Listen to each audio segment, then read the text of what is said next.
everything they've been through for the last 2 years, getting to this point. Last year was taken away. This year, they went through more than any baseball team has ever been through for a variety of reasons. And they battled their asses off all year. And so I want to thank my team, my staff, everybody involved in our program for making a year. Not a great year yet, but a very, very good year and one we can build on. Carolina baseball coach Mark Kingston there after the Gamecocks lose a couple of one-run games on the weekend after advancing to the winners bracket on a big game Friday, a one-run win against Virginia Friday. It was a 2-1 loss to Old Dominion on Saturday night, then a 3-2 loss on Sunday that ends the Gamecock season a bit early as the Columbia Regional continues. Virginia went on to beat Old Dominion last night, 24 strikeouts or something crazy. And now you're going to get a winner-take-all game in Columbia tonight at Founders Park. Unfortunately, from the Gamecock perspective, though, it will not involve Carolina baseball. Week is off to a good start. Anyway, welcome into the early game. Full house this morning. I'm Tim Hill, Bill Gunter, Patrick Perrette, and Jen Jensen alongside. Bill, what did you think of the weekend? Well, the last time I was doing a radio show, it was going extremely well. I thought that South Carolina was in a great place, and there was a lot of momentum. And I really thought South Carolina, although I said at the time on Friday afternoon at 4 o'clock, celebrate this victory. I don't know what the rest of the weekend holds for the Gamecocks, but celebrate this one. And obviously plenty of opportunities, 10 guys left on base Saturday night. Yesterday, it looks like you're making the rally. It's 3-2. There's no outs, first and second. What was it, the 7th inning, I believe? And just one of the stranger baseball plays I think I've seen. Line drive back up the middle. Pitcher gets his glove out, goes in the glove, pops out, and then next thing you know, it's a double play. And it just, as the two announcers said there on television, you just felt that it took all the air out of Founders Park, and South Carolina doesn't recover and loses the ball game, and season comes to an end. And it's a disappointment. It's a disappointment when you have a regional at home, when you have opportunities in the manner that South Carolina had, and you can't get the job done. I don't think there's any other way to describe it this morning. Completely agree about the disappointment part of it. You could hear it in Mark Kingston's voice there when we played it right off the top of the show. I think Gamecock fans, Gamecock players, and coaches fully expecting, after getting pretty much the best case scenario from an NCAA tournament perspective and being able to stay home. I think it's the first team that wasn't a number one seed to be able to host a regional in a decade or so in the NCAA tournament baseball side of things. Then scrapping out a win on Friday, scrapping and clawing, even though your number one starter went out early with a neck injury that was certainly weird and odd and not a great way to start, but overcoming that and the way that this team had overcome some difficulty all season long, I fully expected to see them playing at least in the finals of the regional. And unfortunately, it was that quick turnaround. You had the packed house Saturday night and quite the environment for college baseball. And you saw it all a lot of places around the country this weekend, not just in Columbia, but for those of us here in town and those of us who haven't been to 100% capacity sporting events in the last year plus. Man, what a sight that was on Saturday night. I got to go to the Friday game in person, take my kids, and had a great time and the whole deal. And then just to come up so close. You talked about the weird double play yesterday. On Saturday night, it was the worst, absolute worst check swing strike call I've ever seen in my life, with Andrew Eister at the plate. And it looked, I mean, if you guys haven't seen this replay, you can check it out at Tim Hill 1075. I think Cam Gaskins from ABC Columbia put it up, and I retweeted that thing. I mean, it was like he barely took the bat off his shoulder, and they rung him up with runners at second and third, and one out after Brady Allen had bunted guys over. And that was another one that felt like it sucked all the energy out. And it was just one of those weekends, and you feel like, Bill, kind of typified the year it was that kind of year for Gamecock baseball. Close, but never quite got it rolling in the direction that Mark Kingston and company, and certainly Gamecock fans, were expecting and have come to deserved to a lot of to a certain degree for sure. And now it ends at 34-23. Yeah, and look, I'm not gonna say it wasn't a successful season, but I also have a hard time when you host a regional and you don't get out of your own regional here in Columbia. I know that Old Dominion's good. I'm not trying to put them down. I know Virginia's a good team. I'm not trying to put them down, but when you host a regional, you expect to get out of it.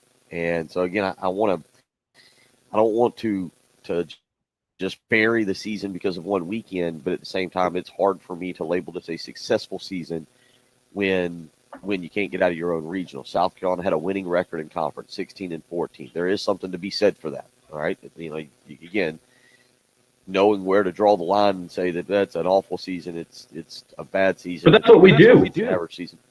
That's what we do in sports. It's about the postseason. I mean, if Arkansas is playing an elimination game against Nebraska today, if they lose, it was a failure of a season. Even though they were number one in the country for almost the whole year, you lose in the first round, it's a failure. That's just what it is. Like, if you're a great team and you get bounced in the first round of the postseason, it's a failure. Oh, okay, this goes back to then I think more of the millennial way of looking at a season. You're going to tell me a team that was number one, it would certainly be a failure of the end of the season. It wouldn't be a failure of a season. A team that's been number one most of the year. Okay, was it a failure? I mean, we talked about this. I'm thinking about when Duke had the top 3 recruits in basketball and they didn't win the national championship. Bill, didn't you come on here and say that was a failure? Like, that's what it is, right? It's a failure. If you're a championship or bust team, it's a failure. And South Carolina, the fans have set the expectation that it's super regional or bust. I don't think that this is a championship level team. I think that they No, South Carolina is not. I'm saying, but the fans have set the expectation that they're a super regional or bust program. I can get on board with that. Yeah, that's where South Carolina baseball is. I'm with you on that. I don't think that makes them average. I don't think that. I think they're still a good team. They're not a championship level. They haven't been a championship level team. But I do agree. I can get on board with what Patrick's saying, and anybody that wants to say that this morning, I'm not going to argue with him that you get a home regional. I don't care what you're seeded. You get a home regional. This was a team that could have been a 1 seed somewhere, but you had a home regional. It didn't matter what seed you were. And Virginia, Old Dominion, throw Jacksonville in there, I guess, as well, that they weren't the competition that you had played throughout the season. They're not. And South Carolina probably should have gotten out of this regional. And so I am with Patrick on that. And that's why I say it's hard for me to completely label the season a success when you don't get out of your own home regional. I'd probably feel a little bit different had they gone on the road to Old Dominion or gone on the road to East Carolina. It is as big a failure of a season as, say, Florida. I think it was Florida who opened the season number 1. Am I right on that? Yep. Florida was number 1 going into the season. And obviously, for whatever reason, it didn't click this year in Gainesville, and then they get just walloped down there by a total score of 25-4 in their regional. That's a truly disappointing season. South Carolina, again, I thought, especially on Friday afternoon, that they would get out of their regional. They don't. We sit here today. It is what it is. It is what it is, right? We'll probably get into a little bit more detail than that. I felt like we're going to wrap up the conversation. It is what it is. Let's move on. What are you going to do? Yeah, what are you going to do? Yeah, all right. Oh, Those were tough losses. And certainly strategy was involved. And I think some of you expressing your frustration, and it's a bit misguided. Maybe some anger gets misguided in there. I think there is a big difference between making a bad decision and making a decision that doesn't work out. For instance, deciding for Brady Allen to bunt in the Saturday night game to move runners over to second to third. I thought it was the right move, the way that Brady Allen was struggling at the plate. It didn't work out, in large part due to Andrew Eister's ridiculous check swing strikeout call. But it doesn't make it a bad decision by Mark Kingston. Thomas Farr walked in the winning run. They decided to intentionally walk the guy before him to load the bases. Clearly that decision didn't work out, but having seen that guy hit a home run and then just miss another one, and it was a right-lefty matchup, I thought it was the right decision. Pitch to a right-hander instead of a lefty. Clearly it didn't turn out with good results. And yesterday, that double play, man, absolutely brutal. Clearly starting Joe Satterfield at first base was smart. The guy hit it about as hard as you can hit it, and the pitcher somehow reacts to knock the ball down or almost catch the ball where the runners couldn't even move at first and second. Then you get the double play. George Khalil comes up after that and hits another shot that just happens to get through the infield. Man, if that had been a bases loaded deal or even second and third, then the Gamecocks would have gotten the much needed hit that they could have used to take a lead, and who knows where things could have gone. We're not here making excuses for what happened. We are here to discuss and to try to put it in a proper perspective. Let you get your thoughts out as well. Let's see. DC LeVar up early with us this morning. DC says, I agree, Patrick. Anything less than supers is underachieving for Gamecock baseball he's talking about. And I think that's where the discussion gets interesting to me, because we remember the last full season that this Gamecock baseball team had, right? A very similar season to what Clemson had this year in historically bad ones that don't happen at Gamecock baseball or Clemson. Clemson, the first under 500 season since 1957 or something. And the Gamecocks had a 500 season a couple of years ago, the first one in this century and the worst one in a while. And then this year, after the COVID shortened one last year, to go 16-14 in SEC play, but not to beat any of the big boys in the conference outside of Florida in a conference series was, I don't know what you say, slightly better than satisfactory, I think. Maybe somewhere in there, finishing 7th in the conference. But you're right, this is where the conversation around Gamecock baseball, Bill, to me, is a lot different than the ones we have around Gamecock basketball or Gamecock football, because we've seen national championships. We've seen the program historically be one of the best programs in the country, and to have not seen that now in the last several years, and to watch what we watched over the weekend, and especially to watch it at home, not an easy pill for a lot of Gamecock fans to swallow, for sure. Yeah, you don't like watching other teams celebrate or play on your field and you're being eliminated. Look, I don't disagree with what Patrick said. And I've said it before, that's where this baseball team, this program is defined, is the postseason. And you're right, Patrick. I think, getting to a super is how you define the season. It is underachieving for the team. Again, I don't think that means it's an awful season. There are parts, there are moments, and there are things you can look at and say, okay, that's a nice step in the direction, Tim, as you just said, coming off, or as Mark Kingston maybe also said in his press conference, coming off a COVID-shortened season, and then, what was it, a 500 season the year before that. Am I right on that? Or what was 2019 right. Was okay. So a step in the right direction, but I think it's perfectly fair when you say underachieving, just because, for South Carolina baseball, this isn't the barometer for every baseball team out there, but it is for the South Carolina baseball program getting to a super regional, giving yourself a chance to go play in Omaha. They didn't do that this year. Yeah, Patrick, you mentioned it. Arkansas, a surprise loser last night to Nebraska. Now they're still alive, and they'll have a winner-take-all game today in that regional over in Fayetteville, Arkansas. Tennessee moving on through the super regionals. Vanderbilt doing it for the 7th time in the last 10 years. They'll move on. That looks like that is the only super regional matchup that is set as we sit here today, actually. Vanderbilt will host East Carolina in a 4-13 matchup. Tennessee, the number 3 seed, moves on. Arizona, the number 5 seed, moves on. I'm trying to see TCU's super regional that the Gamecocks were going to match up with, the winner of the Columbia, South Carolina regional going to match up with. Guess what? That number 6 overall national seed, they didn't make it to their regional final either. It's Oregon State knocking off Dallas Baptist last night to force a winner-take-all game in that one. Mississippi State in the driver's seat still in their regional will take on Campbell today. Campbell will have to beat Mississippi State twice to keep them out of the super regional.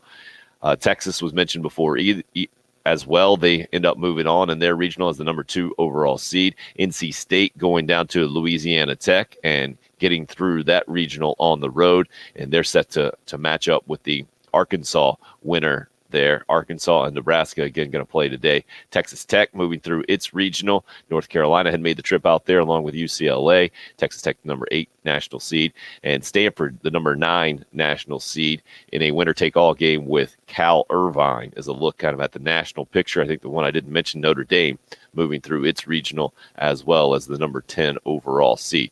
Man, the college baseball tournament, a lot of fun in a lot of different ways, and we'll continue to discuss some other examples maybe across the country. Obviously, the Columbia, South Carolina regional, the main topic of our discussion. Would love to hear your thoughts as we get going this week at 803-404-6100, where you can hit us up. You can call or text. That YouTube and Facebook live stream up and rolling. Also on the video on Twitter as well. You can find our station handle at 1075 The Game. That video stream sponsored by Buford Linden. You're listening to The Early Game. It's 1075 The Game.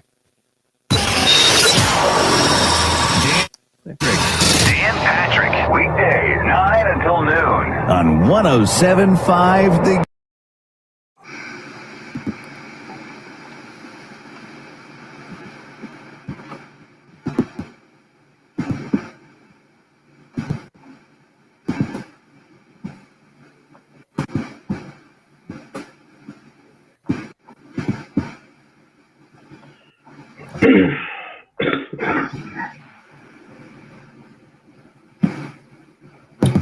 What else you get to this weekend, Patrick? Not a whole lot. Since there ended up only being one game yesterday, I went to the movies yesterday. Saw the new Quiet Place. How was that? It was okay. Doesn't sniff the first one. So you recommend the first one? I still haven't seen it.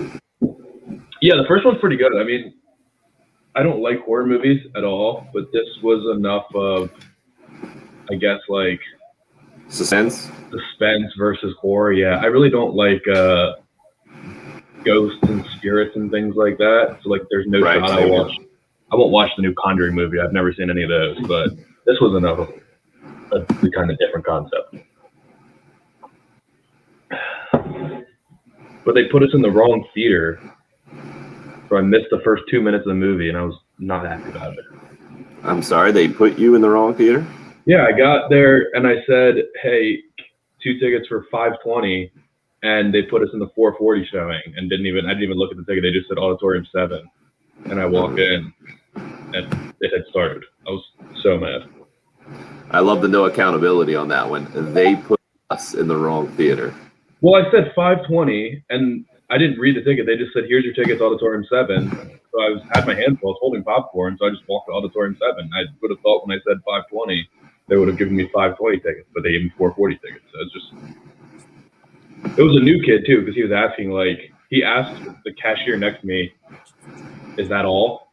She was like, "I don't know. Ask him if he wants anything else." Like, no, I said just the popcorn. And yet still total confidence that he told you the right way. Don't even look at the ticket. I never do. I put it in my pocket. They say Auditorium 7. I look at the big 7, and then A good rule follower. every time I've gone to that same theater, I've come back saying, "Why did I spend money to watch in an uncomfortable chair on a tiny screen as well? I need to go to a different theater." But it's so close to my house.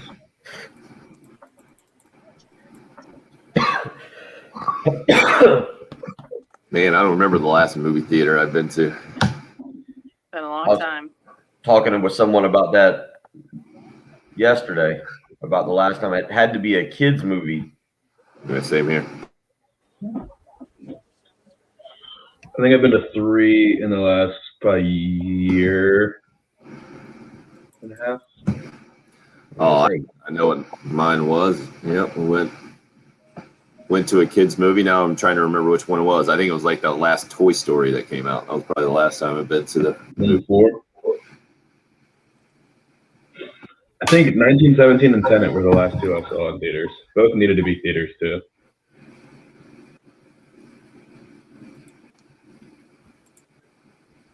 They're doing a $21 like basically free tickets for all $21 a month for all you can see movies.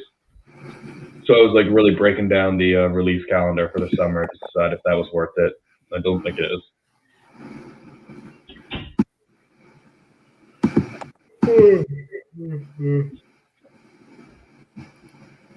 Jen, do you have any more of the Kingston ready to roll? Yeah, I put them in the chat. All 3 of them are ready. Cool. Let's do number 3 coming back, please. Straight in. Yes, ma'am. All right. And Gamecock Larry's on the phone. Yeah, we'll get to him this segment. No rush. And you said number 2? 3, please. 3. Oh my god.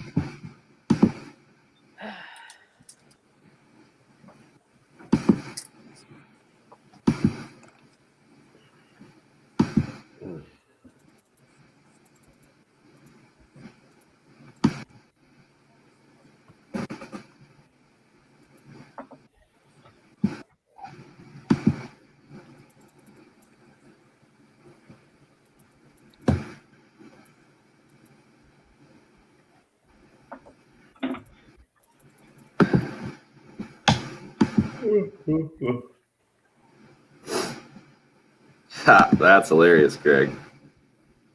Last movie you saw in the theater was Titanic. I think mine was The Incredibles 2. Saw that in theaters. Kids. Yeah. It's worth seeing in the theater. I had to leave early from that movie. I was furious. Incredibles 2? Yep. Why? Yeah, I was with my brother and we planned it out. He had to go to a drum lesson or something like that. And I planned it out, like read the time and everything. And then the commercials ended up being like 20 minutes. And then they played like a mini movie where that kid's like dumpling comes to life. Oh, yeah, that was a weird thing. I do remember. Yeah. That. So because of that mini movie, I missed the end of the Incredibles. They saved the world and moved on. I ended up going home and just finding like a pirated spoiler dream. alert, man.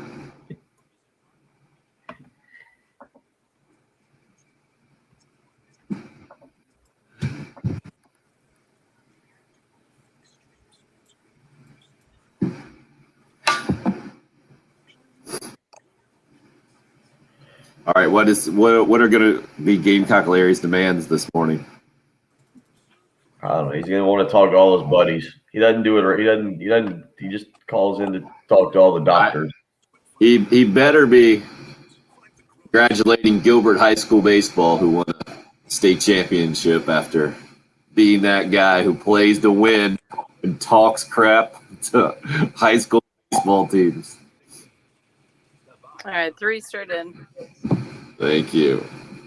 I'm gonna mute you guys here.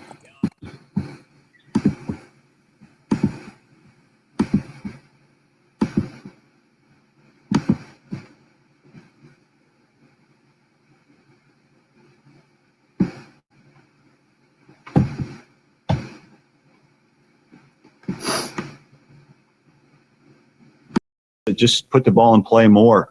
It's just, that's the bottom line. We hit for enough power, but you've got to be able to put the ball in play at a much more consistent level than we.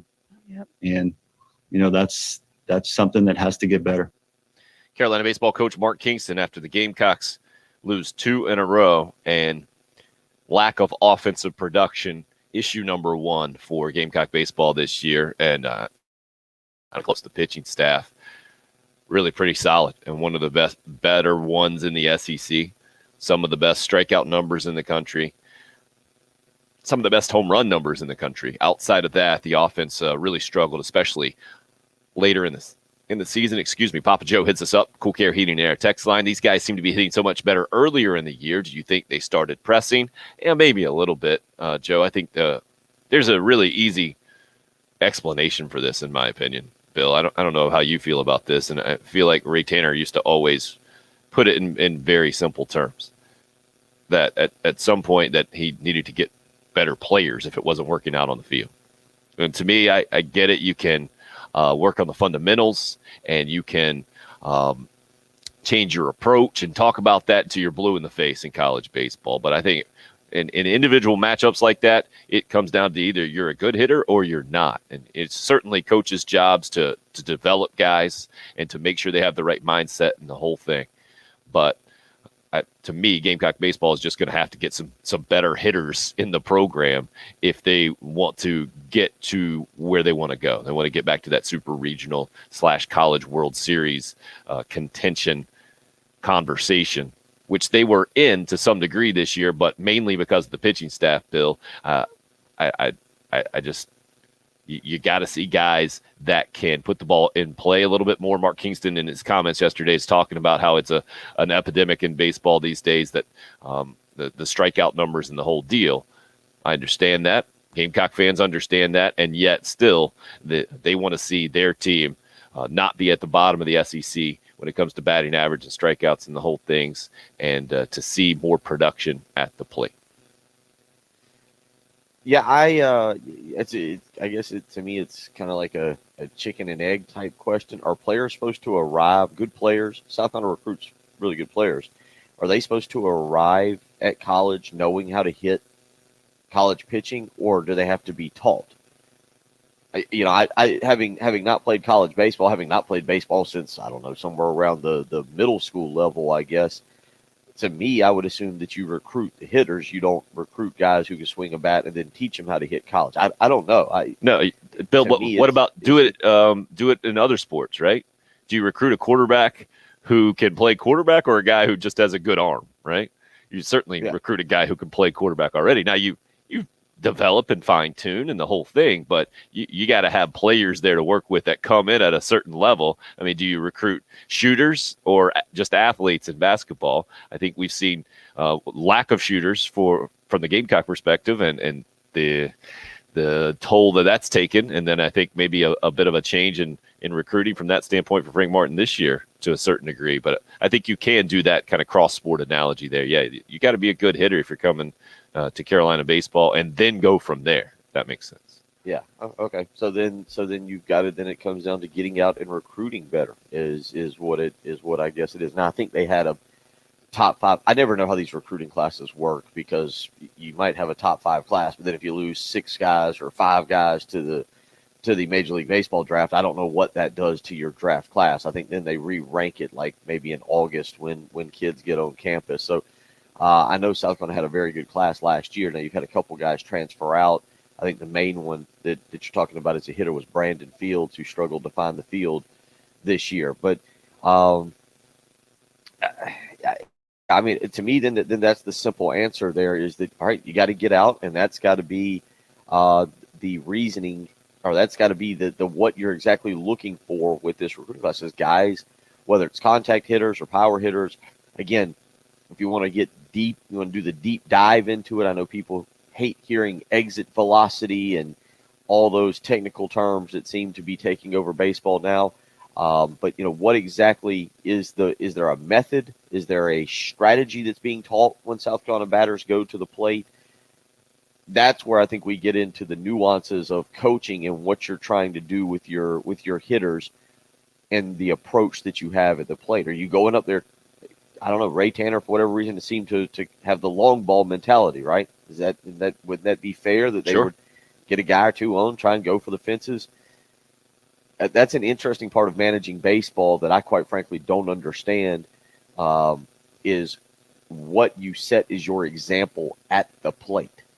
Are you going up and saying, I know some people say, well, they need to shorten their swing and just make contact.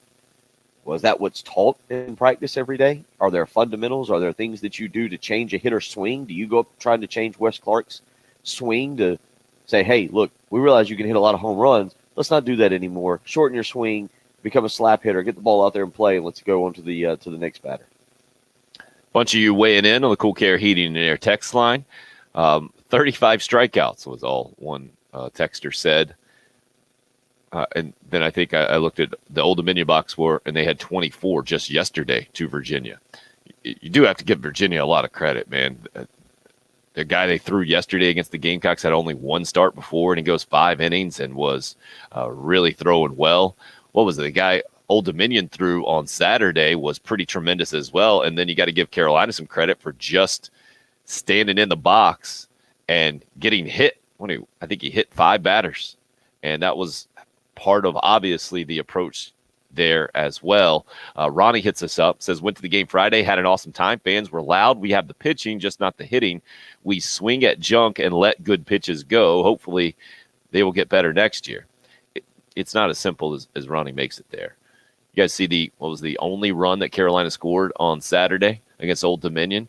Braylon Wimmer scored it, and he probably had his worst swing at his worst pitch. The pitch before, he hit a double out to right center that was all about, and somebody else just hit us up and said we need more speed and athleticism.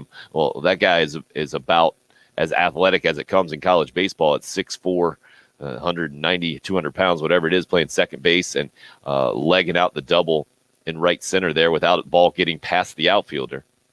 And then a wild pitch moved him over to third. He scores on a sacrifice fly.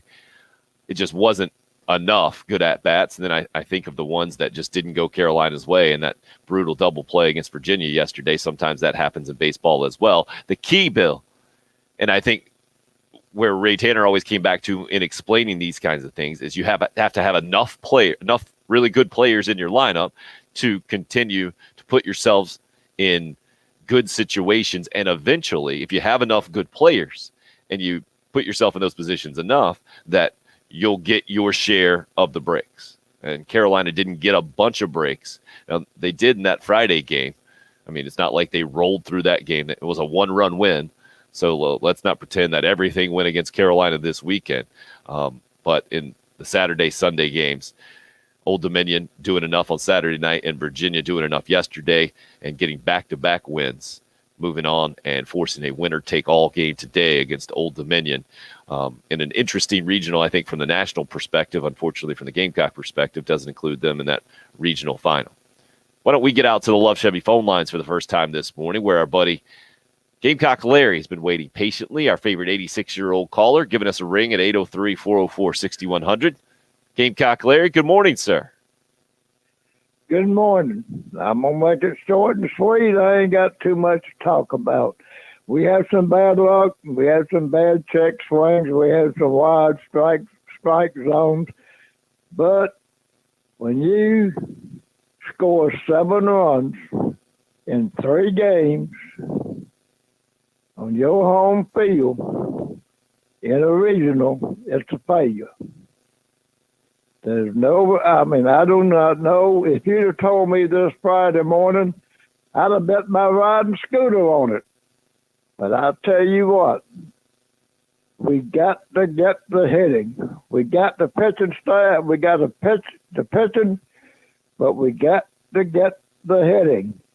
Home runs, we didn't get but 1, I think, or 2 home runs. And I don't know, we did 7 runs in 3 games. That is a failure. And oh yeah, Bill, I tried some of your microwave bacon this morning. I done tried the air fryer bacon, but it ain't like bacon being in the grease pan. Go Gamecocks. I'll see you next year. Oh, I didn't see that coming. And Gamecock Larry, we'll talk to you tomorrow and see you next year. Microwave bacon, didn't see that coming at all, Bill. What about you? And that's not even yours. That's mine. It's not even mine. It's all right. That was a surprise I knew of. I just. So Gamecock Larry mentioned that to you, Jen, off the air? He did. He's It like, just wasn't one of those things I was going to give you a heads up on. Good morning, Larry. How are you doing today? I'm doing good, Jen. I want to talk about Gamecock baseball and microwave bacon. Is that what he said? That's about right. Mm-hmm. Fantastic. That's the kind of in and out conversation Patrick likes as a producer. Tell me your Right. name. That's Tell me what you want to talk about. Sit on hold. Yeah, I mean, Gamecock Larry's a pro, though. I don't even have to do anything. He says, it's Gamecock Larry. Let me talk to Tim and Bill. I said, all right, get on home. He knows the drill. No small talk with him. Years of experience. Yeah, he saves what he's got for the year. trying to go through some of these texts. Anonymous texter hits us up. Mark Kingston bunts one day, it fails. Doesn't bunt the next day, that doesn't work. Intentionally walks the guy, another failure. He never makes the right move, anonymous texter says. And then he just goes ridiculous. Plus, he never takes responsibility for anything. And then, so I get being angry at where I fail to see the logic is when there's none that exists. These moves didn't work out. Again, there's a difference between making a bad decision and making a good decision that doesn't work out. Got to play the percentages. There's never a 100% move in baseball, and these moves you're talking about there. And unfortunately for Mark Kingston and Carolina, yeah, a lot of those didn't work out. But I guess it just depends how you look at it. When you're looking at Brady Allen making a sacrifice bunt on Saturday, that did work out. It moved the guys over. No, didn't work out in runs after that. But who would have thought that Andrew Eyster would be called out on a check swing that he took the bat off his shoulder by about, I don't know, maybe a foot, maybe 18 inches on Sunday. I had no problems with the strategy. Clearly, it was the execution that was the issue. And then listening to Mark Kingston afterwards, the explanations seemed very sound, and he seemed very confident in those moves and remained confident in them afterwards. James says 7 runs, enough said. Yeah, 7 runs in 3 games, man. That will get you beat real quick. And that's why we're talking about the end of the Gamecock baseball season today. 34-23, the final numbers for Carolina, finishing up in Mark Kingston's 4th season at the program, but 3rd full season after 1 game away from the College World Series in year number 1, going 28-28 in year number 2. Year number 3, COVID shortened at 12-4, and this year finishes at 34-23. Since we're doing numbers, 803-404-6100. If you would like to call or text in the program, get into some more big picture things. The big NFL news of the weekend, Patrick. Julio Jones to the Titans. You said we would be surprised and maybe shocked at how little the Atlanta Falcons would get for Julio Jones. What'd you make of that Titans deal? Is just a 2nd rounder, right? And a 4th rounder the following year, I think. So is that about what you expected? Yeah, that's pretty close to it. I mean, I just think people would be surprised because you hear Julio Jones, and when you talk about the greatest receivers of all time, he's probably right there in that 2nd tier behind Rice and Moss, and going to end up on probably the top 5 to 10 of every statistical list ever. And you would have just expected that to be a 1st-round pick, but I like it a lot. I think the Titans needed him more than anyone. They lost a lot this offseason. They lost Jonnu Smith and Corey Davis, so to replace that production is huge. I think they were faced potentially having a huge decline if they couldn't get a 2nd option. So him and A.J. Brown's going to be awesome. Probably the two of the most physically imposing receivers in the league. It's a short list with them and DK Metcalf. So it's going to be scary. I hope he's healthy. I hope he can play 16 games. And it's not just him sailing off into the sunset for the last 2 or 3 years and not being very productive. I hope it works out. It's going to be fun to watch. 803-404-6100. Again, the number into the program. Gamecock baseball does not survive the regional at home. A winner-take-all game between Old Dominion and Virginia tonight. I'll give you some more of college baseball in the NCAA tournament. Man, how about a walk-off grand slam for Tennessee? Their coaches in the stands giving high fives on the way to the Super Regionals. Then you get a grand slam down in Ole Miss with the beer shower as well for a guy who has a torn ACL. Some memorable scenes for sure for college baseball at large this weekend. We'll continue to discuss. Glad you're a part of the show. Hope your week's off to a good start here. It's the early game. It's 107.5 The Game. The home of the Gamecocks and new coach Shane Beamer. I'm a process-driven.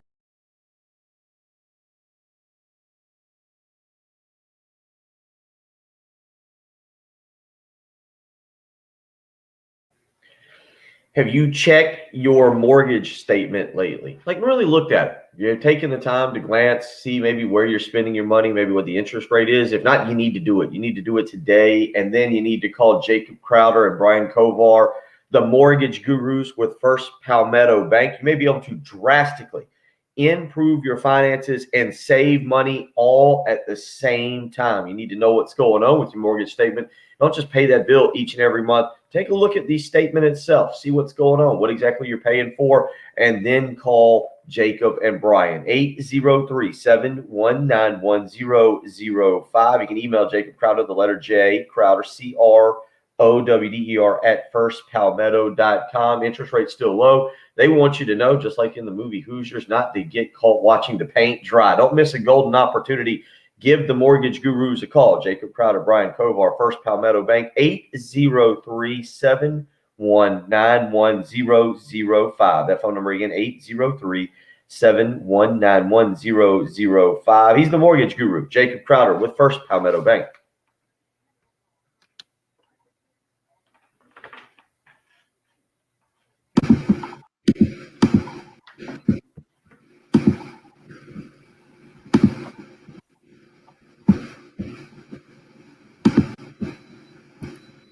Did you get on the lake at all this weekend, Bill? Yep, yesterday and Saturday. Cruise around. There was a huge storm Saturday afternoon. We kind of had to outrun it. Looked like a scene out of Waterworld.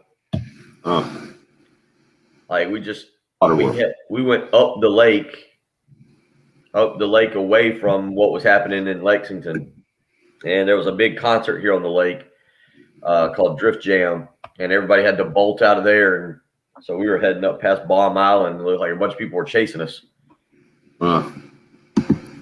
Ended up all right? Yeah, we just got up the lake, kind of floated around for a little while, let everything settle down, and then came back down. Apparently it was pretty bad. Knocked the power out here. Oh.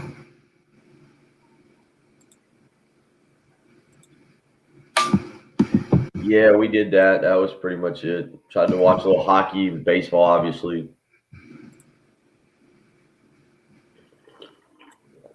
Still can't get into the NBA playoffs. Tried a little bit. Clippers won last night. How about the Hawks beating the Sixers in game one? Uh-huh.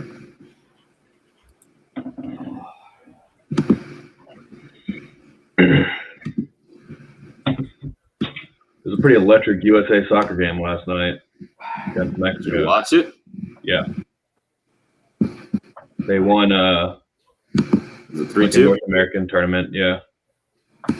Well, I saw the penalty kick save. Yeah, there were two penalty kicks in extra time. USA scored theirs and Mexico did not. Wow. With a backup goalie, came off the bench. Pretty cool. It was all of America's young players. Like all three of their goal scorers are under the age of like 23, I think. And they play for three of the biggest clubs in the world. So it's by far the best collection of young talent America's ever had. Yeah, I'm not gonna lie. I just don't pay enough attention because I flipped over, I guess maybe yesterday or maybe Saturday morning. It was during the morning time. I was kind of still laying there in bed. And they were, I guess, showing a replay of the game against Honduras. And they were talking about the age. And I was like, am I watching the junior team or what am I watching here? Yeah, it's a senior team. It's just that we're dominated by young players. It's going to be nice when in like, I guess 5 or so years when they all start hitting their primes. Prime in soccer, 28-ish. What? Yeah, about Sounds that. about right. Yeah. For goalies, it's later, but yeah, for field players, it's about it.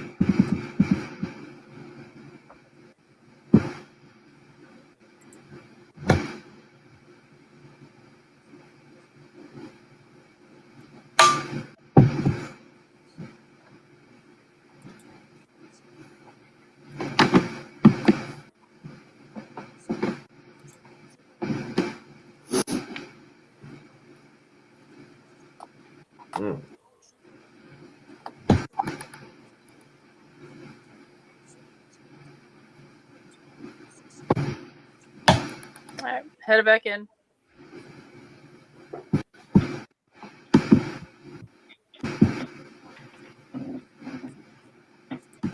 Let's do number two, please, Jen. Okay. Thank you. I'll do a quick liner first. All right.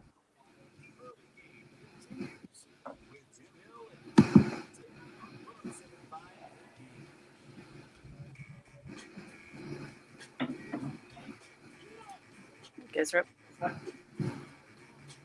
A week from Thursday, would love your help for our summer blood drive right there at the American Red Cross on Bull Street in downtown Columbia, 10 a through 4 p, 10 a.m. through 4 p.m. You can get more details, find out how to pre-register, even though walk-ins are welcome. Head to our website, 1075thegame.com. Wanted to let you hear a little bit more from Mark Kingston after yesterday's tough loss to Virginia, 3-2, eliminating the Gamecocks, and it was a seventh inning rally, completely upended in one of the strangest fashions you'll see, with runners on first and second. Joe Satterfield hits a shot back to the pitcher, who gloves it. Looks like he might have caught it, popped out of his glove, and best case scenario for Virginia and a double play. You can't account for a bad bounce or bad luck. And that's what happened on that play. That ball goes anywhere else, and now we're really rolling. And instead, it turned into one of the more freak double plays I've seen. And yeah, it was tough to watch it. One of those plays that, as it's happening, it feels like it's in slow motion, because you can't believe that it's happening. So it did, and we've got to live with it. Kid Carolina baseball coach Mark Kingston. You could just, from his opening comments that we played a little bit earlier on in the show, you could kind of hear the emotion in his voice and understand the magnitude of the season and the disappointment of dropping 2 in a row, especially after being so close Saturday night, Bill. To see Founders Park like it was on Saturday night, I know it might be it's hard for me to kind of rewind and put myself in that place and everything that was still on the table for this team and the program, because, man, less than 24 hours later, it's over. And it can happen so quickly like that in a regional.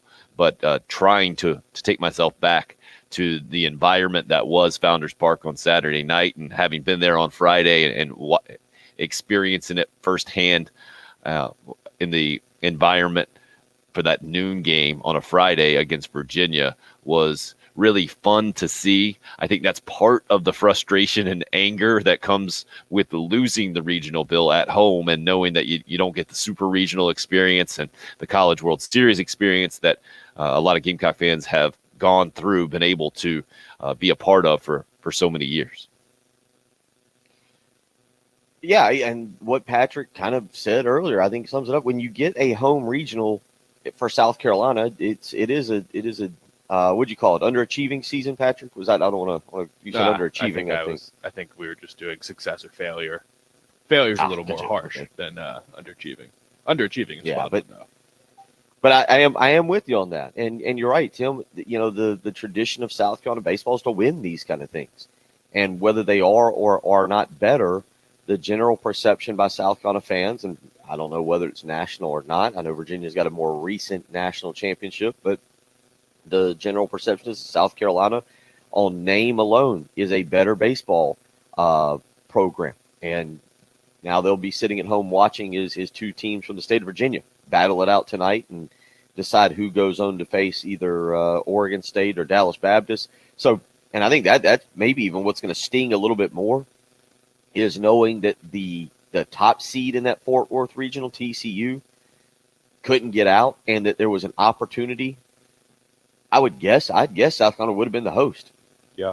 There's no guessing to it. If South Carolina would have won, Columbia still might be the host side, I guess. But I was about to say, actually, will Columbia be the host for this regional? I think there's a chance there. I would assume if Dallas Baptist wins, then they would probably keep it in Fort Worth there, because that's so close to that school. That would make the most sense, I think, from a cost perspective. But maybe it defaults to the higher seed, and Old Dominion would certainly be that. I don't know how it'll work. It'll be interesting to see one. How do we feel about that? If it's Virginia, Oregon State, at least, that's 2 names. That's not just names. That's 2 national championship winning programs pretty recently. I was going to say, if it's those 2, at least you're kind of like, okay, But if it's Dallas Baptist, and I assume if Old Dominion wins, because of how this has already played out, that the host would be here. Yeah, I think Virginia's the one, but I don't think Virginia was a top 20 either.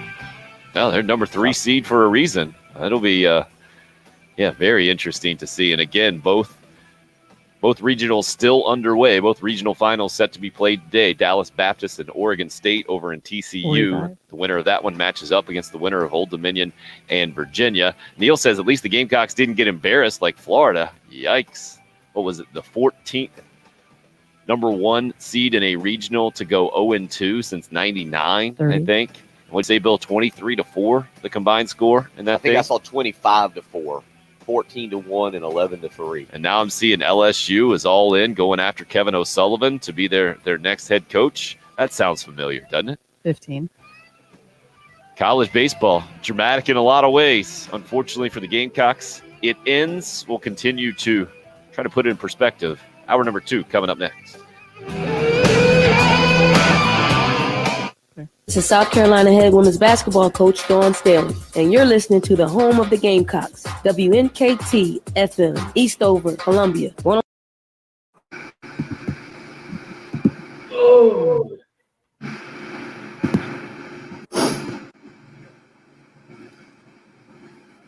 Jody looks suspect in the live chat over there.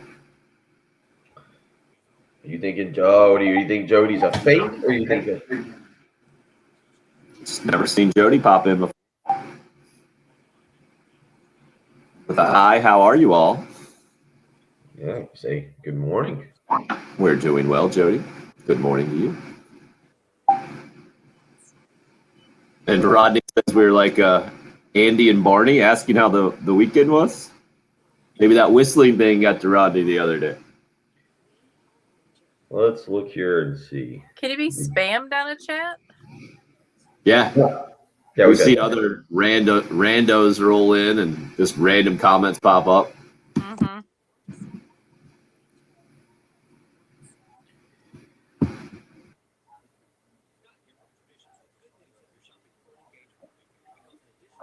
Yeah, I'm going to go with that one's a spam. And I thought we had another one earlier as well. Oh, yeah.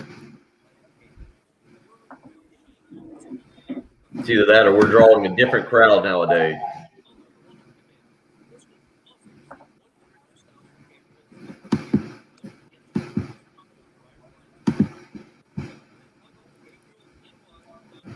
Yeah.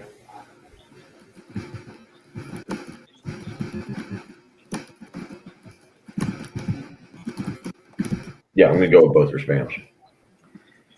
Both are spams. Like I said, either that or a whole different crowd coming into play. Oh. Boy, after getting to sleep in Friday and having a 3-day weekend yesterday, whew, it's going to be a long week getting back to 5 days a week. The off season is here. Bill, we have a sleep number to cut before the end of the show. What?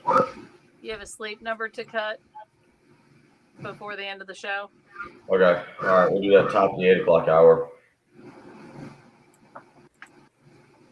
I guess I need to get in touch with Dave, too. I've got to do some edits for a Jacob Crowder spot and get that fixed up for Chris Logan.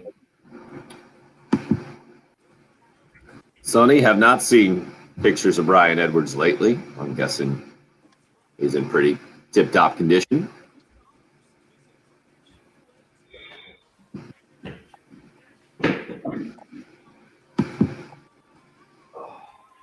Year 2 is usually a pretty big jump for guys.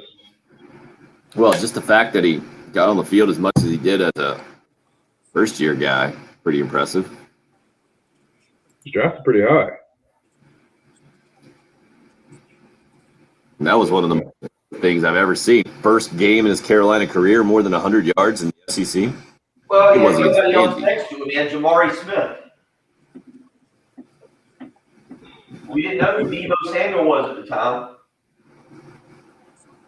Impressive that you just have Smith's name right on the top of your mind this morning. What? Said impressive that you have Smith's name right on the top of your mind. Well, Tip of the tongue. I remember, I think those were the 3 starting receivers, and I think it was the opening drive where Smith came across the middle, and poor old Perry Orth pegged him right in the chest. He was wide open. Yep. The ball went to the ground. I don't remember seeing it. I don't remember seeing Jamari Smith after that. I think there might have been another couple of drops involved, and I've never seen anyone go from starter to out of the program quicker, I think. Maybe they switched him over to defense at one point, or did he start on defense and come over to the offense? And they switched him back. I forget how that went. Oh, was it South Florida won 19-1? Okay. A 4-9 can look similar if you're just glancing very quickly, because I didn't watch any of those games.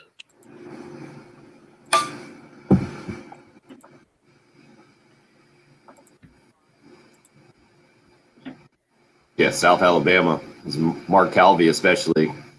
But I'm guessing a lot of the same people that are just going after the Gamecock coaches currently also thought Mark Calvey should go as a pitching coach before the Gamecocks won the national championship. Is the biggest upset of all time, because I didn't realize this is coming out until I just saw the preview for it, that they have somehow made 9 Fast and Furious movies? Wow. It's Patrick's favorite series, I believe. No, I've seen up to 5. I've seen 7. You've seen 7 of the 9? Woo, strong. Jen's a car person. I saw a scene from this movie where they are getting shot at with missiles from a helicopter. Vin Diesel drives off a cliff and catches a chain in midair, and it swings the car around to the opposite side of the mountain and flips him off. Wow. So while avoiding missile fire, he drives off a mountain and catches a hanging chain from a crane. And No, you sure that wasn't Triple X? Isn't that wasn't he in that one? Was that him? Yeah, but that's right on brand for Fast and Furious. That's just what they do. They've gotten more ridiculous every time. 2 words I would use to describe you too, Jen. Fast and Furious. I can see that. Furious sometimes, yeah. The first 3 are good. Yeah, it was the second. No, it was the second. What's the one? When did the Tokyo Drift one come in? That was number 3, I think. It was Fast and Furious, Too Fast, Too Furious, then Tokyo Drift. I love Tokyo Drift. That's a great movie. Yeah, that's one of my favorites. Yeah. Wow. Shocking. That's an upset of the morning. It's very different because Paul Walker and Vin Diesel aren't in it. Yeah, I gotta admit, I became more of a Paul Walker fan.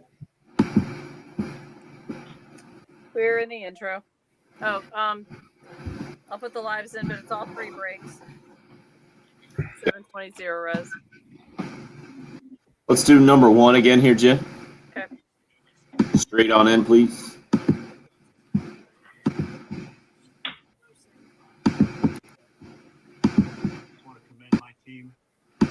Everything they've been through for the last 2 years, getting to this point. Last year was taken away. This year, they went through more than any baseball team has ever been through for a variety of reasons. And they battled their asses off all year. Yep. I want to thank my team, my staff, everybody involved in our program for making this a good year. Not a great year yet, but a very, very good year and one we can build on.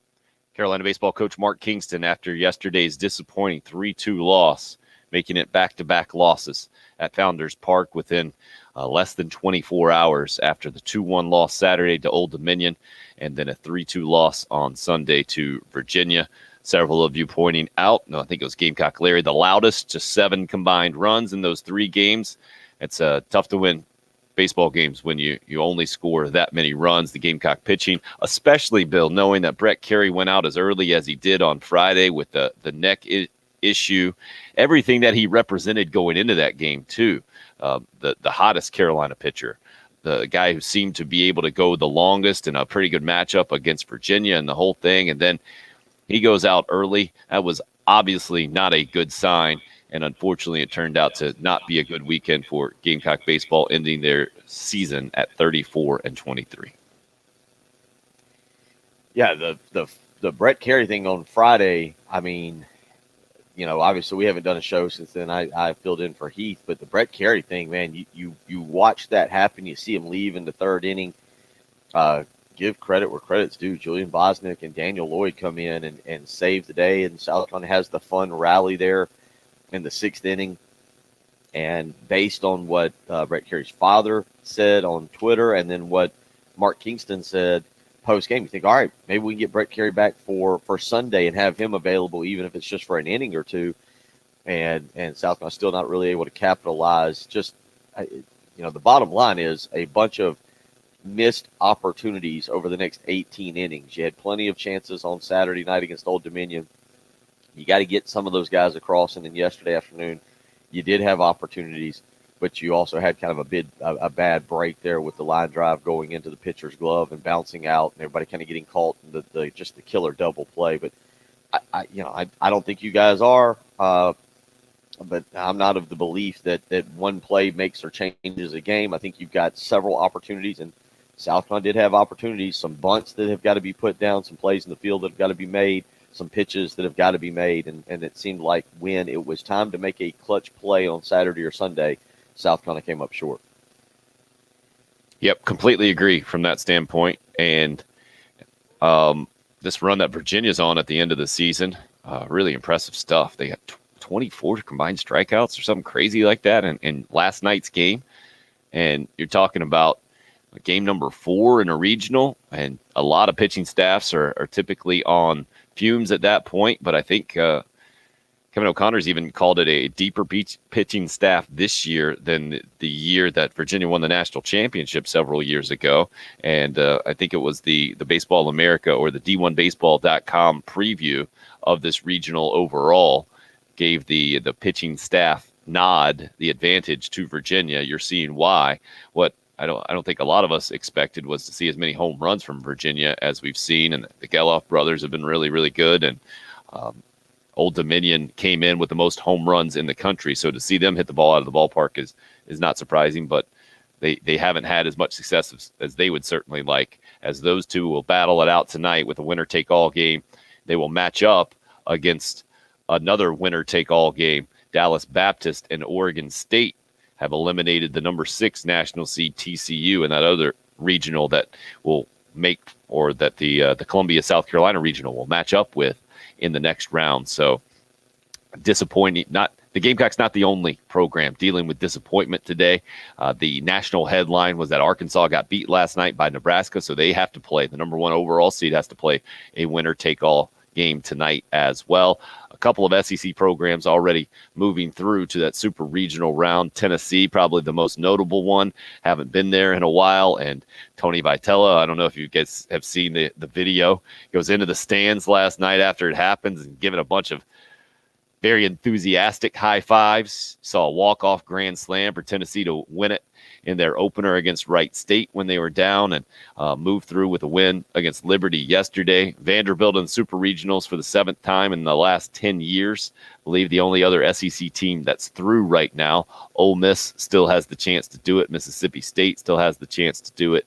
I believe that is all at this point, so not an overwhelmingly successful LSU. regional round. Yep, LSU still alive, staying alive last night as well, so they have a chance to do it. They're going to play Oregon in a winner-take-all game as well. So that's kind of where the NCAA baseball tournament sits as we sit here today. And I guess the real question is, how do you look at it from what happened for the Gamecocks over the weekend and what happened this season? Put it out on Twitter afterwards yesterday. Clearly things need to get better offensively.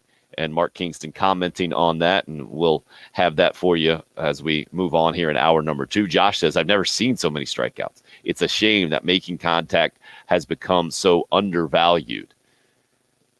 Bill, we've seen it on kind of all levels of baseball. How do you then kind of translate that to what we've seen specifically for Gamecock baseball? One more maybe note that can help you put it in perspective. I think Joe hit us up and asked, what did the batting average end up for this year's team?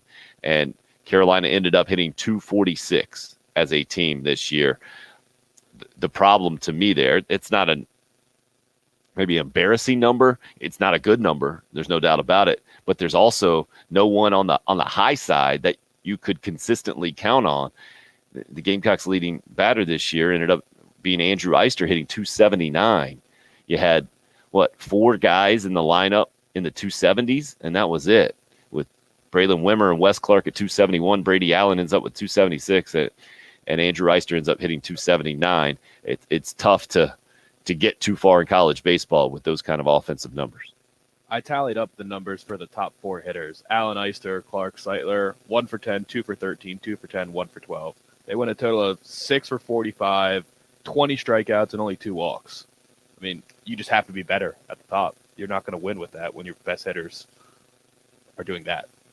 It's just not good enough. Yeah, and that goes back to the conversation we had an hour ago. Do you come to college as a good hitter, and there's a few things refined?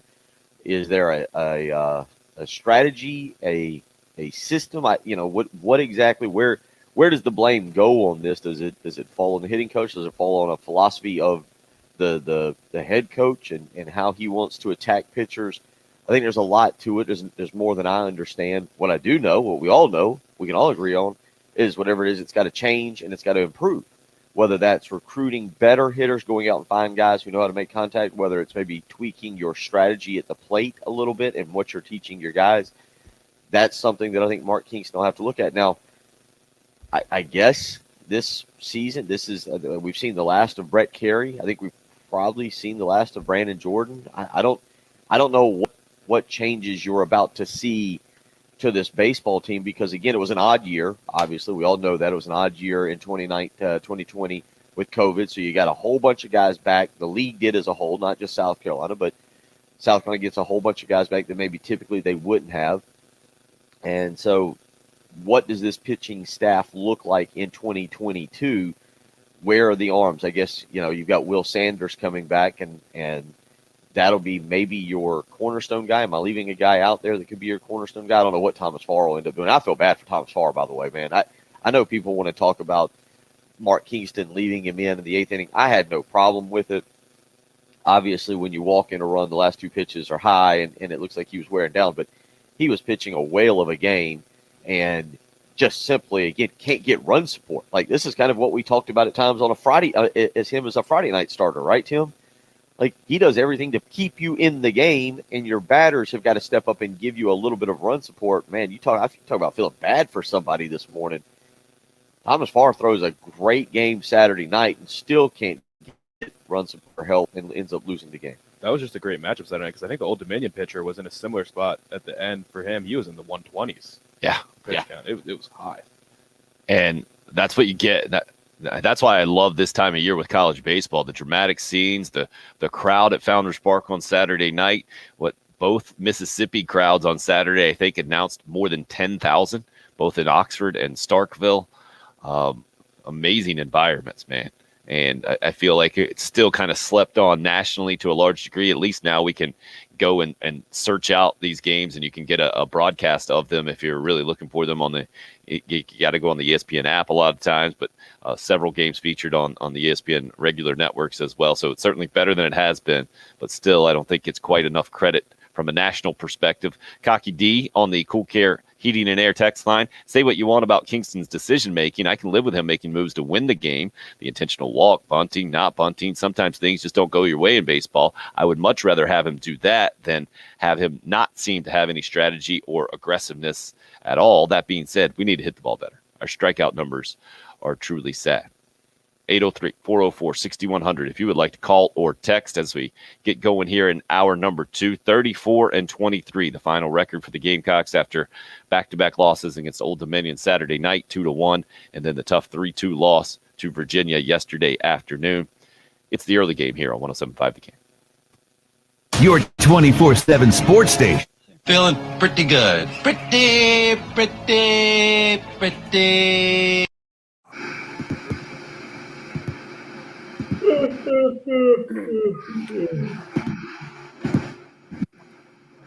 Oh, boy.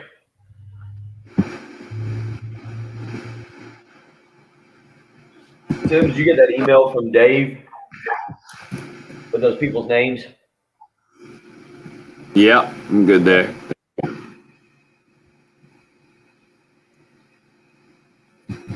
Looking that up for you there. 14-11, Vandy won. And then there was a 4-3. It's the 4-3 first. Last night ended at 1:10. Whew. I'm guessing if it was 1:10 a.m., it might have been 1:10 local a.m. Yeah, might have been 2:10.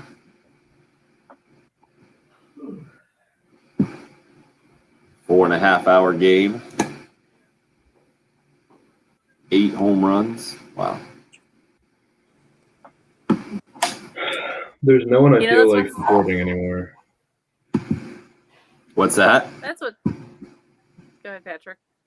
I was looking through the bracket. There's no team left in the tournament that I feel like supporting in any way, shape, or form.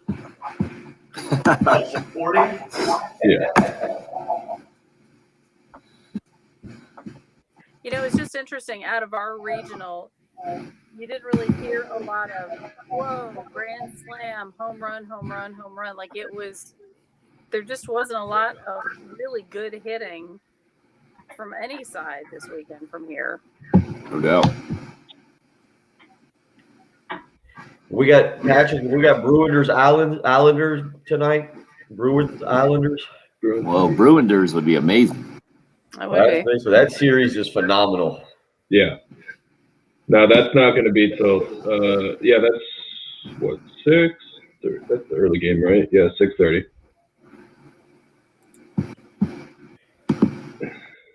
Yeah, that one's destined to go 7. Did you see the miss? The Pastrnak miss. There was a one-timer where he had a wide open net from 3 feet away and hit the pipe. Horrific. Was it Thursday night? Who won the last one? The Islanders won the last one. That's right. They got the 2 late. They got the 2 late goals, the empty netters. Yeah. It was Thursday night because I didn't do a show with y'all Friday when Marchand had that ridiculous game-winning goal from an angle where a puck should never go in. Yeah, he is ridiculously good, but he is one of the most hateable players in hockey. Yeah, he is. Yeah, they called him that the little ball of heat. The Rat King. That's what they call him. I can see that too. He's just that's all he is. He's just an agitator. Because there's tough guys that people hate because they'll fight you and hit you and stuff, but Marchand will just like poke you in the face with his stick and like that one guy who slashed and busted his lip. Yeah, just soft things that you can't respect. You saw that aggressive driving in the Sonoma race, like it's almost exactly like that. Yeah, Fast and Furious, man. Bill, have you watched any of the Vegas Colorado series? No, because it's been owned too late. I think yesterday was owned kind of early, but I didn't get a chance to watch any of it. The Avalanche are amazing. I mean, those are probably arguably the two best teams in hockey. Avalanche and Lightning? Yeah, the Avalanche and Knights. But the Lightning are right there. They're probably the fully healthy Lightning are going to be tough to beat. I think it's going to end up being whoever wins between Colorado and Vegas and the Lightning for the Stanley Cup. But it is going to be weird. It's not going to be. It doesn't necessarily have to be East-West. Yeah, I saw that. So they're going to reseed 1 through 4 after this round? Yeah, after they get through these divisions. So have they decided how they're going to do? So I guess if a team from Canada comes down, they're just not going to go to Canada? Yeah, I guess what they were talking about potentially doing early on, they were talking about potentially bubbling up for the Stanley Cup and like doing it all in one location. But now that more places are open, I don't think they're going to do that anymore. I don't know. Well, I think if it's 2 American teams, they can do that. I think you can go back and forth. I think if Canada, if either Montreal or Winnipeg gets involved, that's where they're gonna have to figure something out. Yeah. Neither of those teams are that great. I think they're going to get bounced in the next series. Make it easy for everybody. Jen, I'll do liner here and then number 3, please. Great. Thank you. Josh, Patrick mentioned soccer a little earlier. Yeah, brought it up. Ezra? It's always there for you, even in this off season. Something goes down. 475, You need to get it out. That's what the Hot Take Hotline is there Hey, for. Richard, what was your 803-978-6654, 24/7. Hot Take Hotline there for you. Sponsored by Twin Peaks from the Men Who Never Settle. Go see him down in the Vista at 600 Gervais Street. Wanted to let you hear a little bit more of Mark Kingston before we move on in our conversation. The Carolina coach talking about the offensive struggles that ultimately led to his team bowing out of the NCAA much earlier than they would have wanted with yesterday's 3-2 loss to Virginia. Guys need to find ways to just put the ball in play more. That's the bottom line. We hit for enough power, but you've got to be able to put the ball in play at a much more consistent level than we did this year. And, that's something that has to get better. To me, it's a combination here of the value of power hitting and home runs has gone way up in baseball at all levels. Also, the pitching is just better. The velocities are as high as they've ever been. I mean, almost, I kind of laugh when I say that, almost laughable for what these college pitchers do. I mean, we saw it with Virginia pitchers and the movement and the velocity, the combination there. Old Dominion, Bill, I think from the Gamecock perspective, you think of Old Dominion as maybe a decent baseball program, but they brought in a bunch of arms. A guy they threw on Saturday night, man, he's coming in and just throwing fastballs basically, but 93 to 96 with a movement and velocity and his violent delivery that almost caused his whole body to bounce backwards as he's throwing there. I think it adds to the frustration in a lot of ways that there was really not much deception there. It was just power baseball. And those are usually matchups that Gamecock baseball wins. Unfortunately, this weekend, that's not the way it went for the Carolina perspective. Yeah, it wasn't a whole lot of deception in what that young man, the closer there on Saturday night was coming in trying to do. He just came in and blew it by the batters and had all the confidence in the world. This was a guy who had control issues apparently. Back in the Conference USA tournament, I believe is what they were saying. So, that was disappointing because you knew the guy had one pitch in his arsenal and he figured out how to use it. And South Carolina couldn't figure out how to catch up to it. And obviously opportunities there for the Gamecocks late in that game, and they get the door slammed on them. And like I said, I think it's kind of simple. You regroup. I think South Carolina's pitching still sets up well next year. I think. I don't know how these drafts always go and what kids elect to do. Again, odd year with certain players coming back for this season that maybe wouldn't have been back overall. But you look at the pitching staff, I would assume it's going to be somewhat intact next year. And then you look at the hitting, and you got to figure out how to improve that, how to get it above just average or below average. You got to get it to average maybe, and then continue to work it above that so that this program can take another step, because it is a better program than it was 3 years ago when Mark Kingston inherited. But it's got to be another step next year. It's got to be hosting a regional again. Again, however you want to do it, that's fine. But it's got to be hosting a regional, and it's got to be advancing to the Supers next year. Aaron Holiday, that reliever we're talking about from the Old Dominion standpoint, that came on and flashed the gas against the Gamecocks on Saturday night. Right now, we're back out to the Love Chevy phone lines, 803-404-6100. Richard has been waiting most patiently at this point. Morning, Richard. Good morning, gentlemen. I've been saying all year that this was an average baseball team, and it turns out I was right. No matter what Mr. Gunner thinks, I would even they might be a little below average after this past weekend. So you think a top 20 team is below average, Richard? I don't think we're a top 20 team. I disagree with you on that. Let me. The NCAA basically greenlighted a region, basically handed us a regional to win, and we choked it. We choked it up like a bad piece of meat. They basically handed us the regional, and we couldn't come through. And correct me if I'm wrong, but wait a minute. If they're an average team, then how did they choke it, buddy? If they're average, then they shouldn't have gotten out of it, right? They didn't. So then, what do you mean they choked? They didn't choke anything if they're average. They let a Midland ACC team come in here and take them down. on their home But field. you're calling them average to begin with, Richard. So then They they are didn't average. choke. Okay, then you should be happy with where they got to. No, I'm not at all. You get handed an NCAA regional at home, basically green lighting you to the next round, and you can't follow through on your end of the bargain. I don't know. According to You you, they're can't hit a average. lick. That sounds like they were able to do as much as they could according to your standard of average.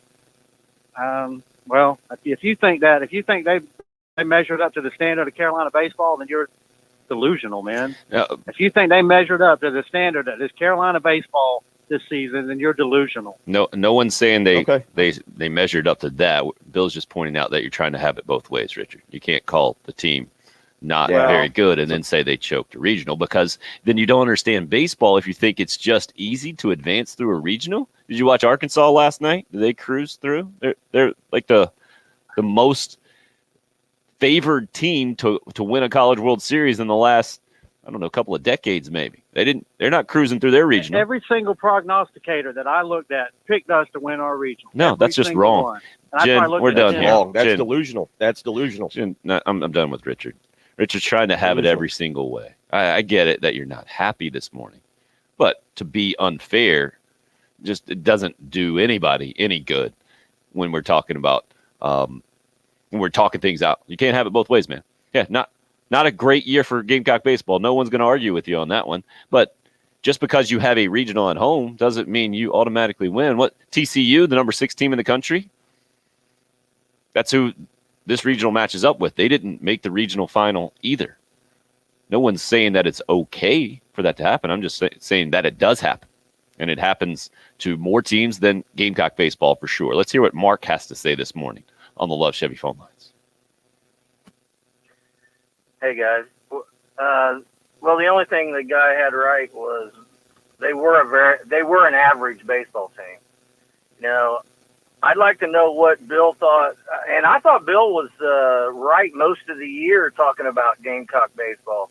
The only one that was delusional was Tim, and his text saying it was close to being a very good season. That's a joke, because it wasn't close to being a very good season. They didn't beat anybody any good in a series all year. So how is it close to being a very good season? Explain that one. I get it that Florida didn't have a good weekend, but the preseason number 1 team in the country, you swept them. That wasn't good. Florida? Yeah. Okay, who else besides Florida? Oh, okay. Yeah. Real close to having a very good season. What a joke. Well, comment. if they'd advanced, wouldn't it have been a very good season? If we were hosting a Super Regional in Columbia Tim. next week, it's a good season. You've been cheerleading all year, Tim. Everybody knew they were average. What is average? What is average? Right, but this number. Can we get a definition just for the sake of moving forward? What is average? What is average for Gamecock baseball is this year. That's what average is. Okay, I think that's very fair. They got a regional, and they couldn't even get to the finals. Right. That's not close to a very good year. Thank you, Mark. No one's arguing. Very good year. I don't disagree with him just from the standpoint of South Carolina baseball has set themselves up on such a high level across the board. This isn't based on the last 5 or 6 years where they have been average and below average, but across the board, the last 23, 24 years is South Carolina baseball. What Mark is saying there, I can kind of agree with. That's what Patrick said. When you don't get to a super regional, the South Carolina baseball program, much like the Kentucky basketball program, much like Clemson football, Mark would say the same thing. Mark would say that it was an average year for Clemson football. They didn't get to the national championship game. I think he would be more than willing to say that. And it's certain programs are held to a higher standard. Now, it doesn't mean you base everything on one weekend series, but at the same time, Patrick said it earlier, I do agree. This program, Dawn Staley's team, is determined by what they do in the postseason. I don't care. Nobody cares if Dawn Staley's team wins the SEC regular season championship anymore. It's what you do in the postseason. And unfortunately, good or bad for South Carolina baseball, this is why there is a higher standard. that's where South Carolina baseball is at as well. You're held to what you do in the postseason. So Mark and Richard would both agree that this team would have had an above average year if they'd have gotten out of the regional, I guess. I go back, you're talking about what is average when you're looking at number 18 RPI. That's not an average season across all of college baseball, but from the Gamecock perspective, I can totally put that one kind of in the average category. If you're 16 through 25 or so, maybe 16 through 32, you're not in that top discussion. You're not earning your way as a number one seed as a regional host. I think you can even argue that's a below average season. But close was exactly what it was. We just saw 1-run losses there from the Gamecocks over the weekend, where a hit here, a hit there, and it seemed like that was the deal all season long. If Carolina would have had more of a Florida performance over the weekend where you get beat 19-1, boy, I can't imagine how Richard and Mark would be feeling this morning. But close in baseball, I mean, that can be what it is, right? It was kind of amazing that this team was close so many times and didn't quite push through in any of those series against top-tier teams, including the regional series as well, where Virginia and Old Dominion, not necessarily top-tier teams. I think Old Dominion has played their way into that discussion this year for sure. We see you continuing to light up the Love Chevy phone lines. We'll have some more fun with you out there at 803-404-6100. Oh, what a morning. What a start. What a first half of the show. We kick off the second half. Coming up next here, it's the early game on 107.5 The Game. It's a new year. They're hungry. They're driven. In a new attitude. I want guys that want to be here, not just going out there to hire some guy that has a famous last name. It's not.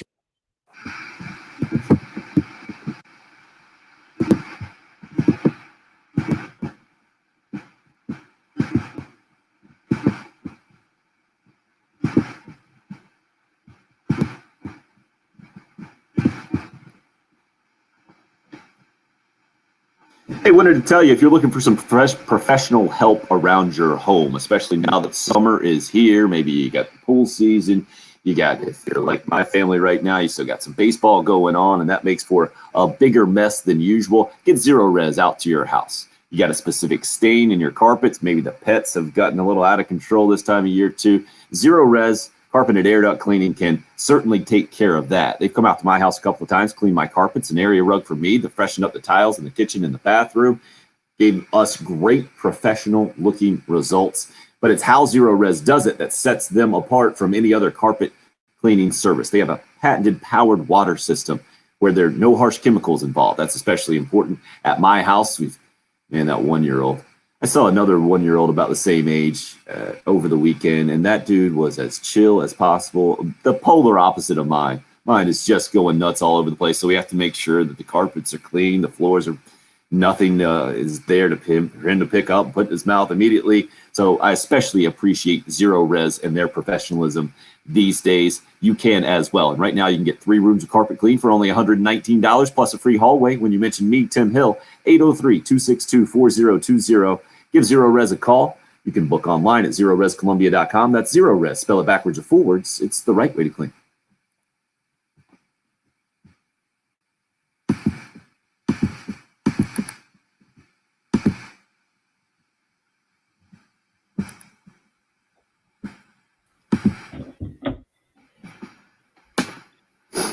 Yes, I love it. I love Rodney, I love our caller crew.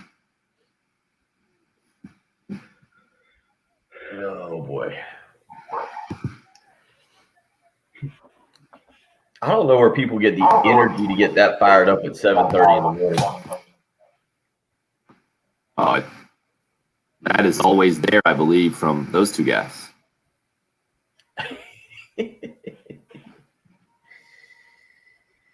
I like the one guy who told them they're living in the past. Both Mark and Richard are living in the past. Well, don't we consider this progress? I mean, we're better than we were 2 years ago. Like, yeah, it would have been great to see us go at least to the super regionals, but at least we're seeing improvements. It's not what people need. I know. Silly me.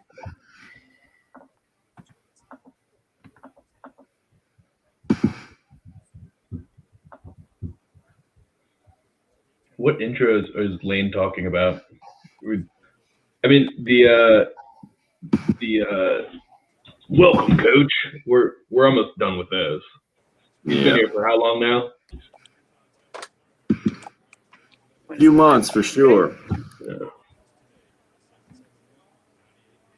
Once we actually start playing games or getting ready for games, those are going to be done.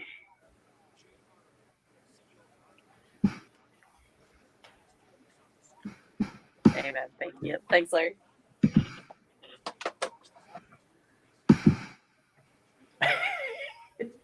Why only Patrick? For Greg, yeah, I don't have access. Yeah, Patrick, check it out. That's good stuff. Hats for bats would have definitely helped here. Keep bats. Gamecock Larry called back and he said, "Tell these people I heard this nonsense early in Ray Tanner's tenure at Carolina, and look what he ended up doing." So just zip it, basically.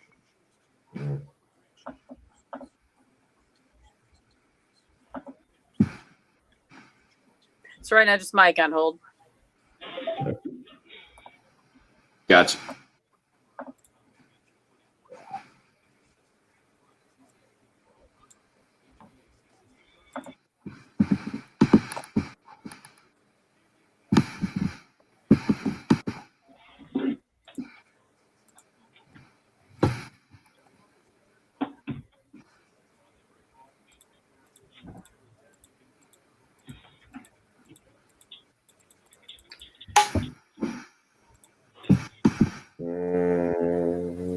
Let's see here.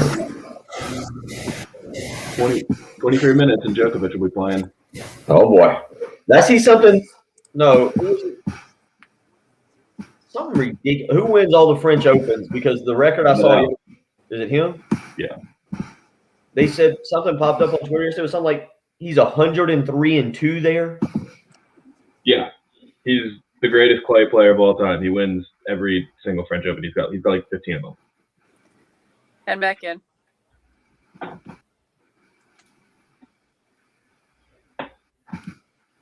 It does. I can't understand how he's so good. It's ridiculous. Gamecock baseball, disappointing weekend done after a 3-2 loss to Virginia yesterday. It was a 2-1 loss to Old Dominion Saturday night, 34-23, the final record for the Gamecocks in year number 4 under Mark Kingston, third complete season. We cut things short in 2020. Trying to put it in perspective this morning and all over the map. Jay from the Interstate says trying to be more positive lately, but changes got to be made. Team was way too inconsistent. Also, Mark Kingston is to blame for not bunting and moving the runners over. Play baseball and quit trying to hit the big homer. Just trying to figure out. So Mark Kingston gets the blame for bunting on Saturday night and gets the blame for not bunting on Sunday. Again, clearly, the execution wasn't there and the result wasn't there. But it's got to be one or the other. Jay is kind of like Richard on the phone there. Either you're an average team and you weren't good enough to win a regional, or you were good and you choked. You can't be both. And either, Jay, you're a bunt guy or you're not. And that's the thing with baseball, right? Bunting with Brady Allen on Saturday night with runners on first and second down 2-1, moving them over to second and third, where Brady Allen was at the plate, having been one of, if not the best hitters all year long, but having struggled. He wasn't seeing it well. I thought it was the right move. You got it down. They executed that thing, and then that brutal check swing call on Andrew Eister, and Wes Clark can't come through either. Didn't work out. That was like a pitch after he was maybe a foot off the left field foul line too, right? Right. All over the at bat, and it just didn't work out, and absolutely brutal. And then yesterday, it was runners at first and second in the 7th inning after a couple of hits in a row, I believe, and things were clearly moving in Carolina's direction. after coming back from down 3-0, cutting the lead to 3-2. Joe Satterfield, a guy that kind of got more opportunities here lately, was playing first instead of David Mendel, inserted into the lineup. No calls. You let him swing away, hits it about as hard as you can hit it right back up the middle, and that tough double play from Virginia where the ball goes in the pitcher's glove, pops out. They get the force out at both second and third. It's tough, man. Tough. I get it. But to turn that frustration into like just blind anger, that's where I get confused. Jacob finds it amusing, at least. He said, this is the greatest comedy show we've had in a while this morning. We got some salty fans talking about Richard and Mark in the last segment on the Love Chevy phone line. James says, must be beat up Tim and Bill Day, Mondays after a loss. I guess we should have called this a Monday morning therapy. Anonymous texter Monday says, morning therapy, yeah. Anonymous texter, I don't know if we've ever gotten this one before. Could be worse. Could be a Clemson fan like me watching y'all this. We got anonymous texter saying callers need a hug. Callers don't have a clue. I'd love to see what would have happened if this team would have settled for less, another anonymous texter say, less home runs and put more balls in play with 2 strikes. Go back to being a scrappy ball club that constantly puts pressure on the defense. I think the effort was there to do that. Certainly the intention was there to do that a lot of times. Now, some of those swings you might go back and look at and say, hey, that was not a cut down 2-strike swing where you're protecting the plate and you were trying to hit home runs. But guess what? You do try to hit home runs too in college baseball. And this team did that to a certain degree. I think top 10 most in the country. Trace, some of these dolts, you guys ever use that word in your life? I've never used that word in my life. Dolts. No. Is that a word in your vocabulary? No. Jen? No. Everybody shakes their head. Not Okay. even. That's why it's good to have the text line. Adding new perspective. Trey continues. Some of these dolts need to learn the difference between expectations for a program as a whole versus expectations for an individual team. This year was progress, Trey says. You grouchy folks, take a sip of coffee, look at your driver's license, remember you're an adult, and act your age instead of your shoe size. That's true. Nick, morning, guys. We had good pitching and good enough defense all year. We just had a lack of small ball, putting it in the gaps. The double play yesterday was just baseball as it happens. Great year, guys. Work hard in the offseason and come back better. And you even heard Mark Kingston not going that far with the great year. He mentioned it was a good year, not a great year, and they're still looking for that. I guess that isn't that the real question, gentlemen, Bill and Patrick. Was this year progress, or even if you admit it was progress, was it enough progress to you feel confident about the program moving forward? What do you think, Bill? Yes, it was progress. I think there was progress made. However, again, I don't know what the roster looks like next year. And so it's hard for me. Let's get through the Major League Baseball draft, which is going to be entirely different this year. There's going to be some roster defections, probably just because of the age of some guys ready to move on. To answer your question, yes, I do think this year was progress. You got back to the NCAA tournament. Yeah, you should. There's nobody sitting here this morning saying, man, South Carolina shouldn't have advanced. We're all kind of agreeing on that. But the bigger question is now, how does recruiting take shape? Because this roster is going to change pretty dramatically, I think, with guys leaving, with guys maybe being selected that typically would not have gone to the Major League draft and maybe will end up going this year because they've been in college now for multiple years. So it's hard for me to have a gauge. I think that's somebody, like a John Whittle, who does an incredible job of following and covering the baseball team for 24/7 Sports, who is, as we go through the summer, will be able to assess what the recruiting looks like and what the team will look like next year. That's, I think, what makes it hard for me to answer your next question about the future of this baseball team. Because you were talking about recruiting better hitters. I mean, I guess until they're here and you see it, like, how are you supposed to know whether you've done that? I don't know.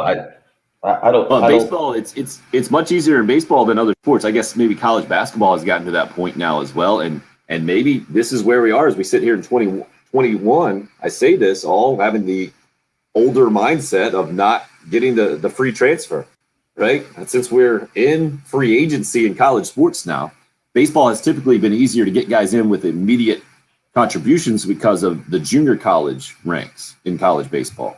And certainly South Carolina has gone that way many times, where you don't have to kind of be patient with a guy's development or progress in over years. You can get really, really talented players who've already shown they can hit on the college level for a couple of years. A little bit more mature, they come in at 20 or 21 instead of 18 or 19, and they're ready to contribute immediately. Maybe that's what we're going to see more and more of in the other sports as well. And certainly we've seen it in college basketball to a certain degree, but now without even having to sit out a year, I guess we're going to see it more and more all over the place.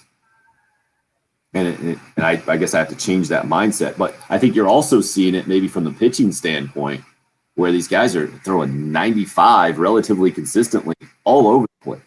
And it's not just in SEC programs, what we saw over the weekend. It's not just an ACC national championship winning program like Virginia, but when Old Dominion has those kind of guys, man, that makes it tough. And maybe we have to change the way that we've evaluated hitters in college baseball. But I don't think Gamecock fans are willing to do that at this point, with having the high standard and expecting success. And I think that's totally fine.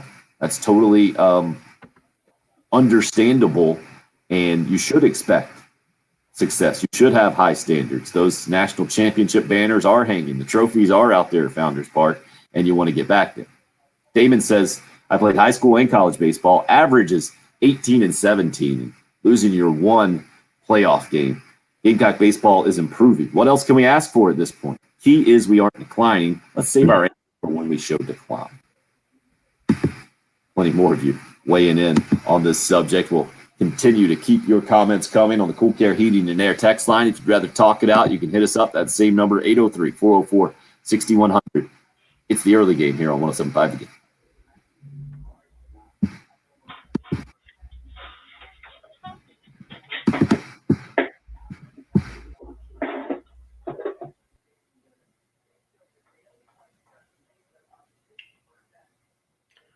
You know, the real answer here is just a new car.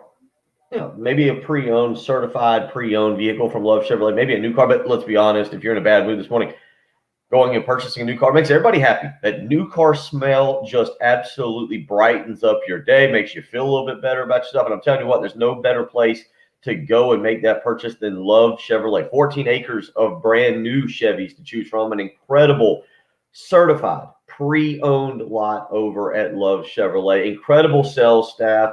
You're going to find everything you've been looking and wanting for over at Love Chevrolet. Go find out for yourself. I-26 in Harbison between Lowe's and Frankie's Fun Park. You can visit them on the web, lovechevy.com. Again, 14 acres of brand new Chevys, an incredible line of certified pre-owned vehicles that comes with a long list of things that you get, like a 150-mile and I don't have it in front of me, but 150-mile warranty where you can actually take the car back if you don't like it. How about that? They'll take care of you. They'll take care of your family. Go visit Love Chevrolet, I-26 in Harbison between Lowe's and Frankie's Fun Park, or on the web, lovechevy.com. Get out to Love Chevrolet and find new roads. Great. Refund is not the word. What word? Warranty? No, it wasn't warranty. It just completely slipped my mind.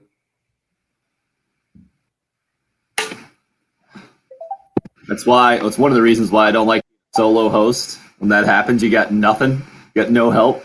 And yeah, just on the old live endorsements, it happens as well.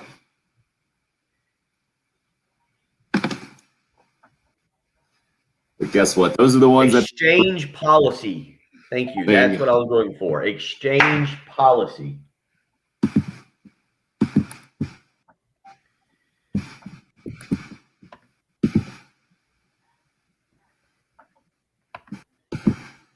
Exchange and refund are two different words, but very similar. All of a sudden, I got stuck on refund. I was like, it ain't a refund.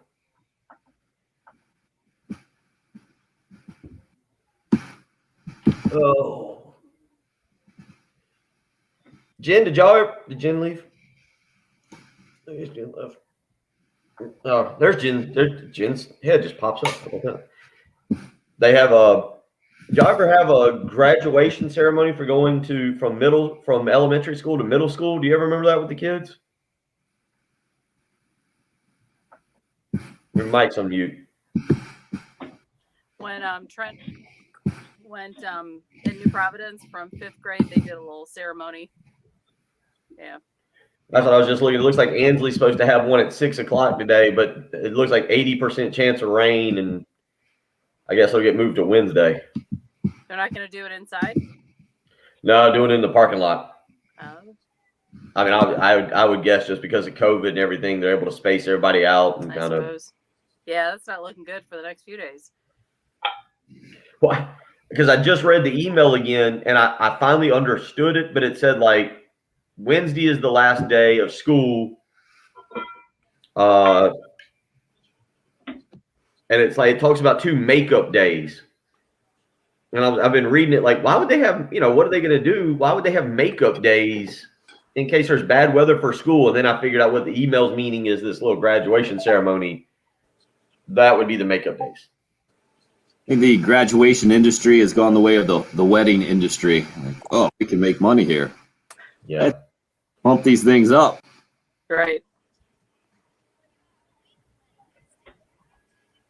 So, yeah, Thursday. Oh, wow. On Thursday. No, wait.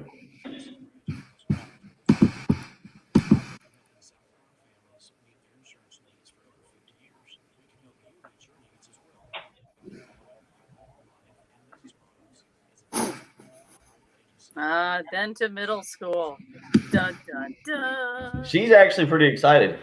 That's good. That's a good thing. Have you seen this picture from Alabama softball? The girl who threw the no-hitter, Montana? Perfect game. Yeah. On her birthday? She apparently throws over 75 miles an hour, which is like insane for softball. Right. See how close they are to the good luck. I know a lot of people up north are pretty invested in James Madison making a crazy run right now. They just lost to Oklahoma yesterday.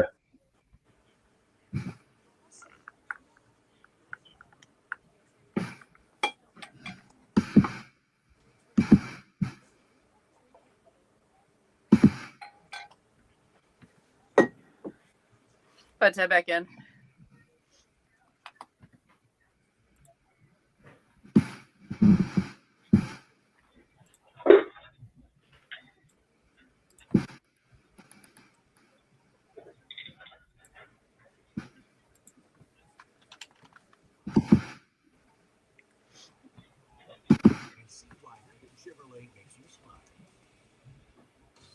Download the TuneIn app so you can take 107.5 The Game with you wherever you go.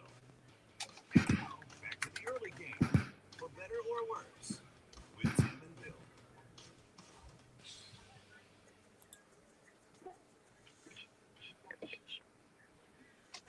Guys, up. The Cool Care Heating and Air text line. Wow, this might be a record-setting morning in a lot of different ways. For example, Charles says, just because you're a top 20 team doesn't mean you're good.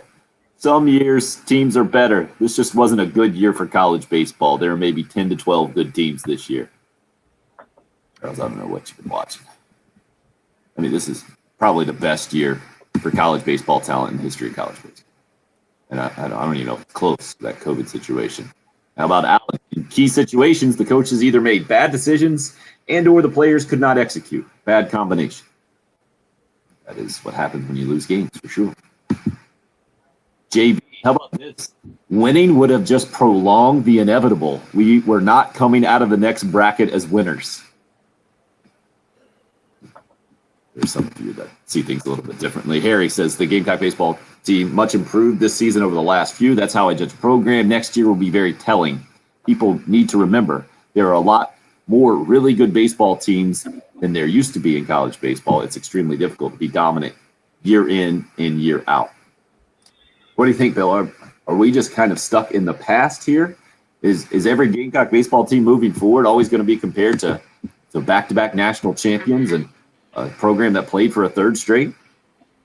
Yeah, I think to an extent, I know I brought it up, so I'm guilty of it. But like the two callers this hour, Richard and Mark, like some people in the text line said, they're stuck in the past. They need to get a little bit older. Welcome to the current, the present. Yeah, I do think to an extent. Look, we talked about it. Would you say 5 years since South Carolina had hosted a regional? It's been, we're coming up on a decade since they've been to the College World Series. Is that right? 2013. Winning would have just prolonged the inevitable is maybe the greatest argument ever, and I'm going to use that every time I fail in any walk of life. That was inevitable. How about anytime you finish second out of 290 teams? Like, just inevitable, man. How about Steve-O? Maybe the best silver lining or positive guy this morning. Progress. I'm proud of my team. Look forward to next year. Hope they get the hitting figured out. Go Gamecocks. Hour 3 next.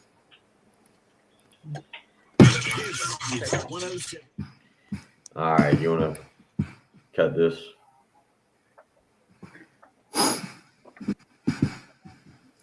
Thanks, DC. Appreciate it. I'll take the pity. Sympathy, empathy, pity. Whatever you want to say. Where was that text? Which one? The would have prolonged the inevitable. Oh, there it is. Let me check it out. You got it? That's it, JB. Yeah. I mean, I couldn't make that up, man. You want to go back and read the rest of his text now, don't you? Yeah, I kind of do. The one that one was, yes, amazing.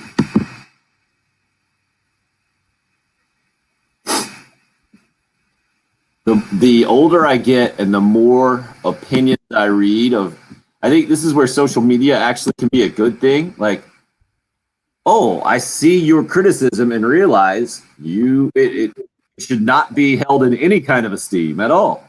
Yeah. Other comments.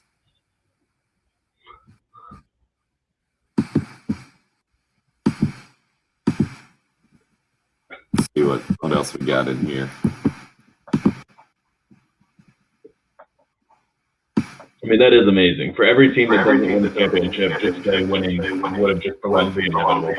We don't worry about it. You were destined to lose at some point.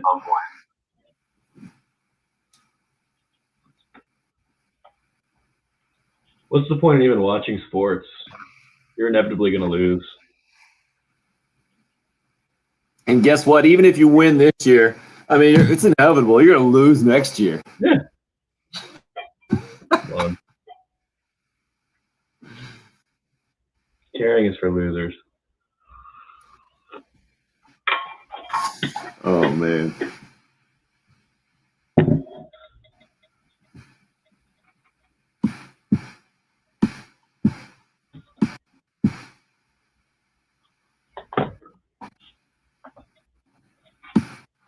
I guess Simone Biles did some more crazy stuff yesterday. What's that? Oh, yeah. Yeah. I just watched a video of something they said they could call Biles because she's the only person that can do it. Did you see what she had like embroidered on her outfit? No. I guess it's like I don't know what it's called. When it's like diamonds or whatever, she had a goat on her shoulder. Like a diamond encrusted goat. Wow. She is the goat. So obnoxious, though. I mean, that's how people take LeBron, right? We get it. You're in that conversation. Why don't you not be in that conversation?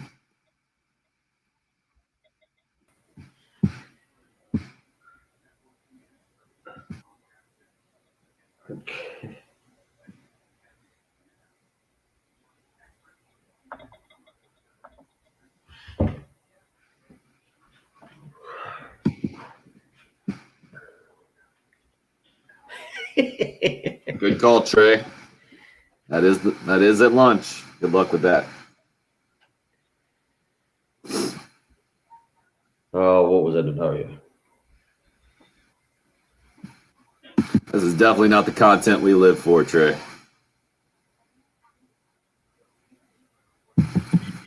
I don't know. At least it makes the show go by a little bit quicker. But yeah, I'd prefer everybody be in a good mood and be celebrating a potential super regional and talking about whether they were going to host or not.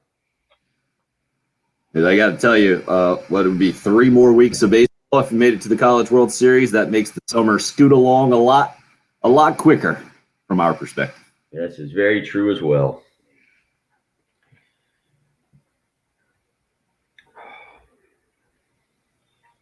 The But USA soccer game was probably the most entertaining thing that happened this weekend. It is a good call. Right. The game versus Mexico, or yeah, last night. I assume we won. Yeah, we won. That was the championship of that tournament. Good. Does that get us into the World Cup?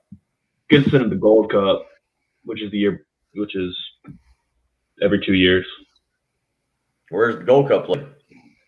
It rotates. It's the way you qualify for the World Cup is like by your region or continent. And ours is called CONCACAF, which is Central and North America and like the Caribbean. So that was what this was, and we won that tournament. So, I mean, we're gonna probably make the World Cup. In what year? 2020 what? 22. Next year. There's a World Cup coming up soon, isn't there? Next year, yeah. 22. Oh, I thought they'd already had all the teams qualified for that. I thought we missed it. No, we missed the last one. Of course we did. The big one is going to be 2026 when these guys are like approaching their prime, because the 2026 World Cup will be it'll be like triple hosted by the USA, Canada, and Mexico. Oh, of course. Triple hosted. Yeah. Best voicemail of the weekend on the Hot Take Hotline. I should have mentioned it when I was reading that promo.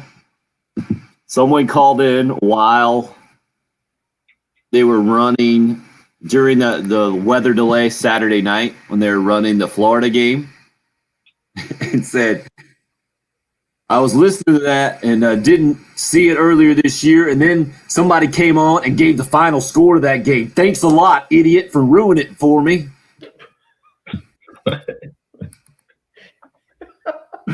That was amazing. Kevin, I need to get in touch with you about some camps for Austin and see what y'all are doing. I just saw Kevin Heisey come through here. I need to get in touch with you this week. I need to call you. Send me a message. I need to get in touch. I need to get that set up for Austin. His last day of school is Wednesday. Wednesday's the last day. And then they're out for the summer. It's usually how it works. School's out then.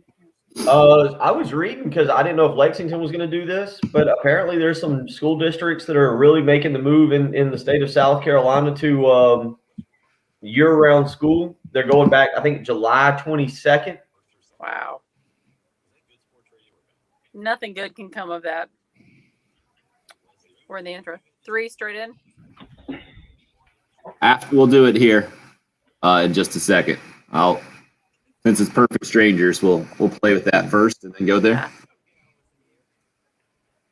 Oh, no, it's not. This is the country one. My bad. Yeah, you can go straight to 3. Okay.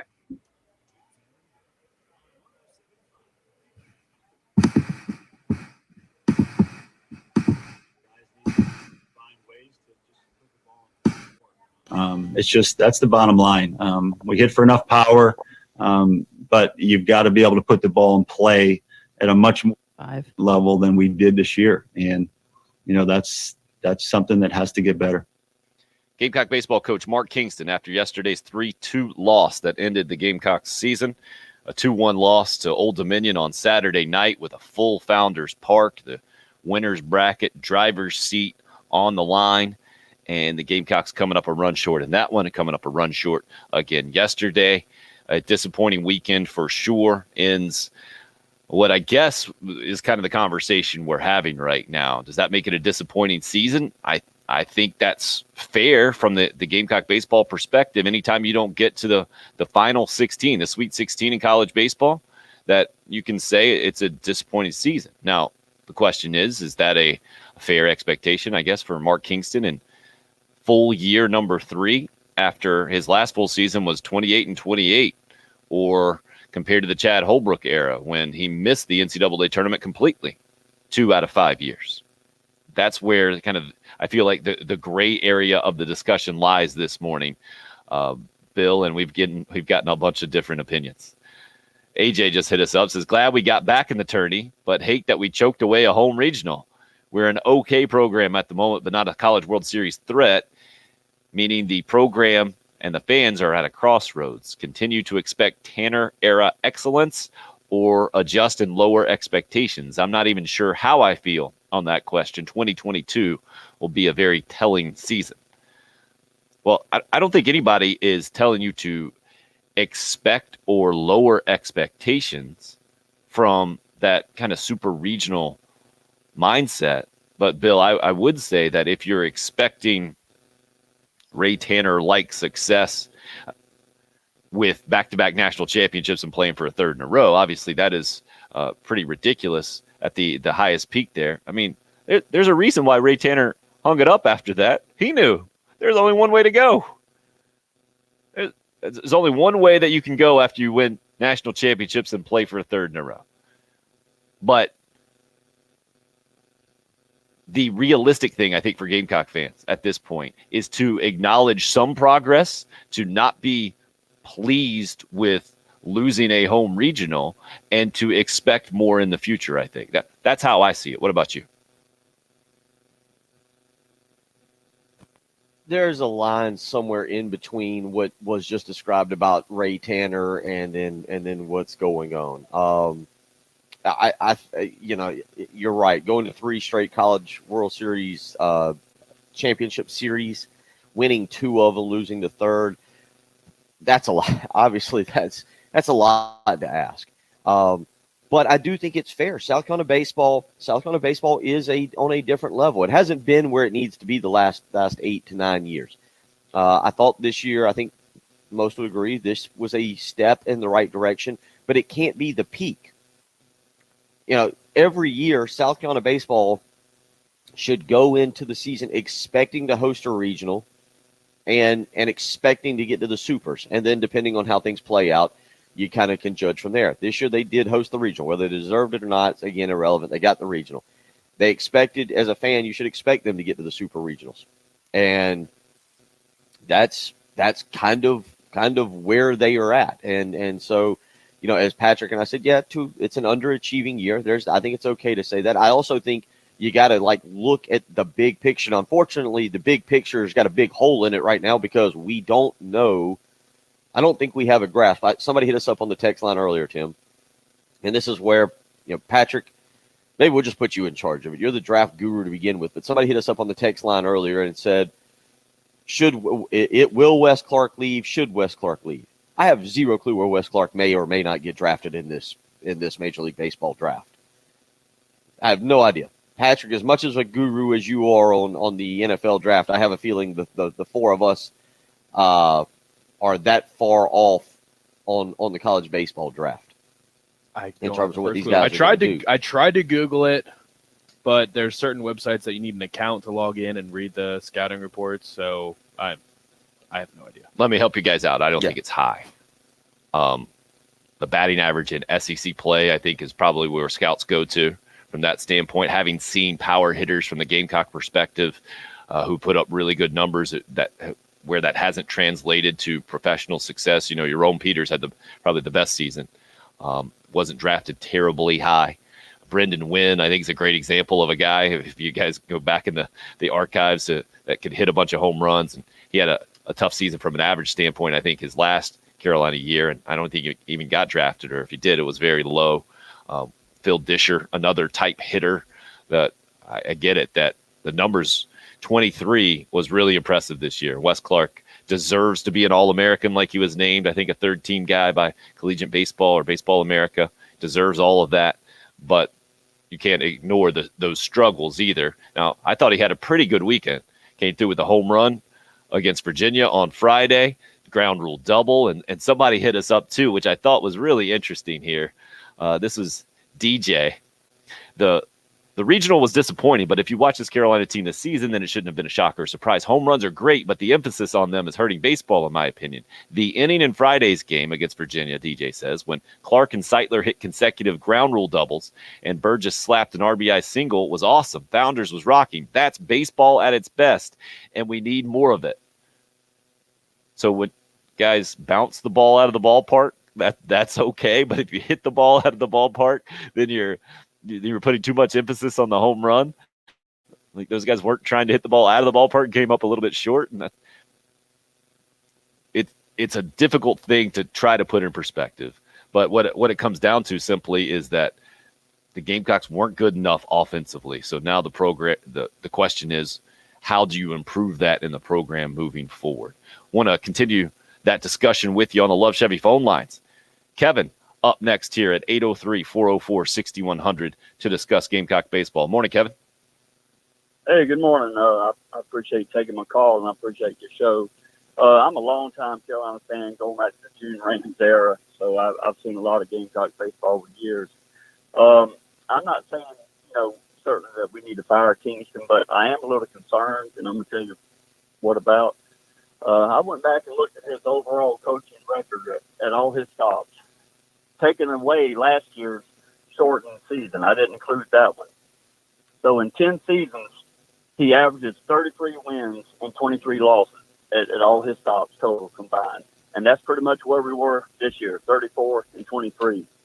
So I'm just concerned that we pretty much have what we have with Kingston. He is who he is, and this is what his teams have proven over the years. And that's great for a program that just wants to get into the playoffs and be, 10 games above 500 and be happy with that. But that's not where this program is. It's not where we should be. I mean, we give Kingston next year, and if it's more of the same next year, you almost have to apologize to Holbrook then for being fired if he comes back after next season, if he has the same type of season, because it just seems like that's who he is, and we're not going to get past that. But that's just my opinion. But anyway, I just want to share that. I appreciate it. Thank you. Thank you for the phone call. The main difference I see with Chad Holbrook and Mark Kingston so far is missing the NCAA tournament for the second time in 5 years. It was the big issue with Chad Holbrook. Now, 28 and 28 a couple of years ago, and missing the NCAA tournament, unacceptable, no doubt. Just went back and looked at it, and as he was bringing that up, I thought to check out the first 10 years of Ray Tanner's tenure, but yeah, the record is much better. There were only a few. Ray Tanner's most disappointing seasons at NC State was about the final record of this year for Carolina. 36 and 24, his second to last season at NC State. His second season there was 35, 21, and 2, back when they had more ties than they do these days. Other than that, you're seeing 45 wins, 48 wins, 49 wins, 42 wins for Ray Tanner at NC State. Interestingly enough, Carolina finishes this year 34 and 23. Very similar records to 2 out of the first 3 years that Ray Tanner had at Carolina.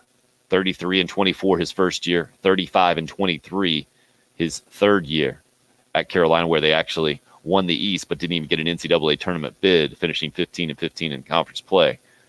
So, Bill, I guess the question is, do you want to see the future as bright and Mark Kingston being on kind of the cusp of what Ray Tanner was able to do? Or do you want to see, like Kevin talked about, what has happened so far and look at the offensive struggles and project that moving forward? I think that's kind of what it comes down to. If you're a Gamecock fan looking at the baseball program today, how do you want to see it moving forward, or how do you kind of project it based on what you've seen so far?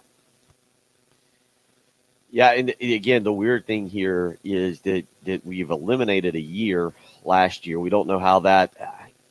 We don't know how that would have how it would have turned out. Let's just use that for an example. Let's say they make the NCAA tournament last year, but they don't get out of a regional, and so now you're looking at 4 years. Is that right, Tim? I feel like I'm getting my timelines confused. This was Kingston's been there 4 years. Kingston's 4th year. So you'd have a super, you'd have a mid, and then you'd have 2 regionals. And I think people would say, well, that's about average. Going back to that average conversation there, we need to see more. What's happened is you eliminate last year. We don't know how they would have finished. Nobody really has a clue. You're going to have what I still think is going to be some significant roster turnover at the end of this year. And I think that's going to be across the board. I don't think that's just going to be related to South Carolina. I'm not going to sit here and pretend to know what Tennessee's got, what Florida's got. Yeah, there's a lot of rumors going around that Kevin O'Sullivan may be heading to LSU. But if you just look in the East alone and you see Vanderbilt, Rocker and Leiter, again, I don't know what everybody's got that they could lose, what's coming in recruiting. I'm not going to sit here and try and pretend that to be that guy in baseball. But I do think across the board, you're going to see a lot more players try and get to Major League or maybe try and start a professional career, maybe sign a contract that they typically wouldn't this coming year. And you could see a big turnover across the board in college baseball. That's what you and I were kind of saying in terms of as far as talent talent across the board, athletically, across college baseball.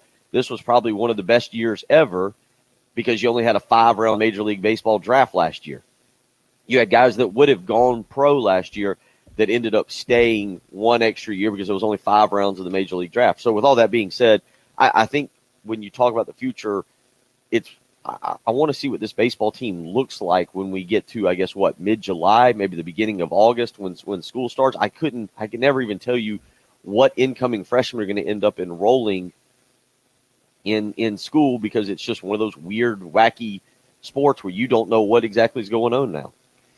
Anonymous texter hits us up, Cool Care Heating and Air text line. I disagree with the last caller, Kevin, about Mark Kingston's record. This is interesting because he just gave facts. I don't know how you can disagree with facts, but maybe he disagrees with the concern that Kevin had because he goes on and says at Kingston's last 2 stops, there's only his first 2 stops, right? Where he coached beforehand. He coached at schools with no tradition or winning attitude, talking about Illinois State and South Florida. He made them winners to get to the postseason. At South Carolina, there's a heritage of a program that's no longer a national championship caliber program. You have to give him more time. Improvements certainly need to be made, however, on the offensive side of things. And South Florida, I don't know if you guys saw this, but they're on the cusp of making their first ever super regional. And you got to give Mark Kingston some credit for having set up that program. And one of his assistants took over, I believe, but that was at the Gainesville regional where that thing has not finished up and they haven't even gotten to a winner-take-all game. South Alabama, another Gamecock connection there with Mark Calvey, the former pitching coach on that first national championship team. South Alabama will have to knock off South Florida a couple of times if they're going to move on to, I believe, what would be their first super regional ever as well. 803-404-6100, the number into the show. Plenty more of your opinions rolling in on the Cool Care Heating and Air text line. Day was the one who mentioned about moving forward and where the majority of the lineup is. He thinks Carolina will lose the vast majority of the lineup and pitchers, so the success of next season will largely hinge on newcomers, not the players from this team progressing. Mike hits us up. The Gamecock program's in much better place than Clemson's, and this is coming from a Clemson fan. The Cocky Codger says it's not a disappointing season. Are we where we used to be or where we want to be? No, but Kingston's cleaning up a mess and is on track. And then Harry says this, and Bill, I'm wondering if you can comment on this. Please tell me how the Gamecocks have the best fans in the world when they've been begging for the opportunity to host a regional in college baseball for several years. They finally get it. They lose one game. Nobody shows up on a Sunday to see them play because they think they're going to lose. Your thoughts on Harry's evaluation there of the Founders Park fan base? 4,320, I believe, might be what you're looking up. The attendance from yesterday, 4,320 at Founders Park. Yeah, it's a little disappointing for a Sunday afternoon. I know everybody bought tickets. I think Friday at noon, Tim was listed at 5,444. Obviously Saturday night on television, it was a phenomenal crowd, and obviously the team couldn't get the job done. But Saturday night was what we've come to expect from South Carolina baseball in terms of crowd and being fired up. I don't know. I guess Sundays in the South. Maybe a lot of people just deciding to go to church. Maybe they thought it was going to storm again. I don't have look, what I would tell Harry is to go around and poll each one of those people who bought tickets that didn't go and find out why they didn't go. But I do think he's got a fair comment when you say that it's a little over 50% capacity there, or 50% for a game where your season's on the line. Now, I would expect more. I would expect closer to 6,000, maybe even closer to 7,000. I don't care that it's at noon. You knew what time the game was going to be. I guess maybe it was a quick turnaround. Are you willing to put some of the blame on just the quick turnaround from Saturday night to Sunday? Well, yeah, you didn't know what time the game was on Sunday until 11 o'clock Saturday night, 10:30 Saturday night. So there was that.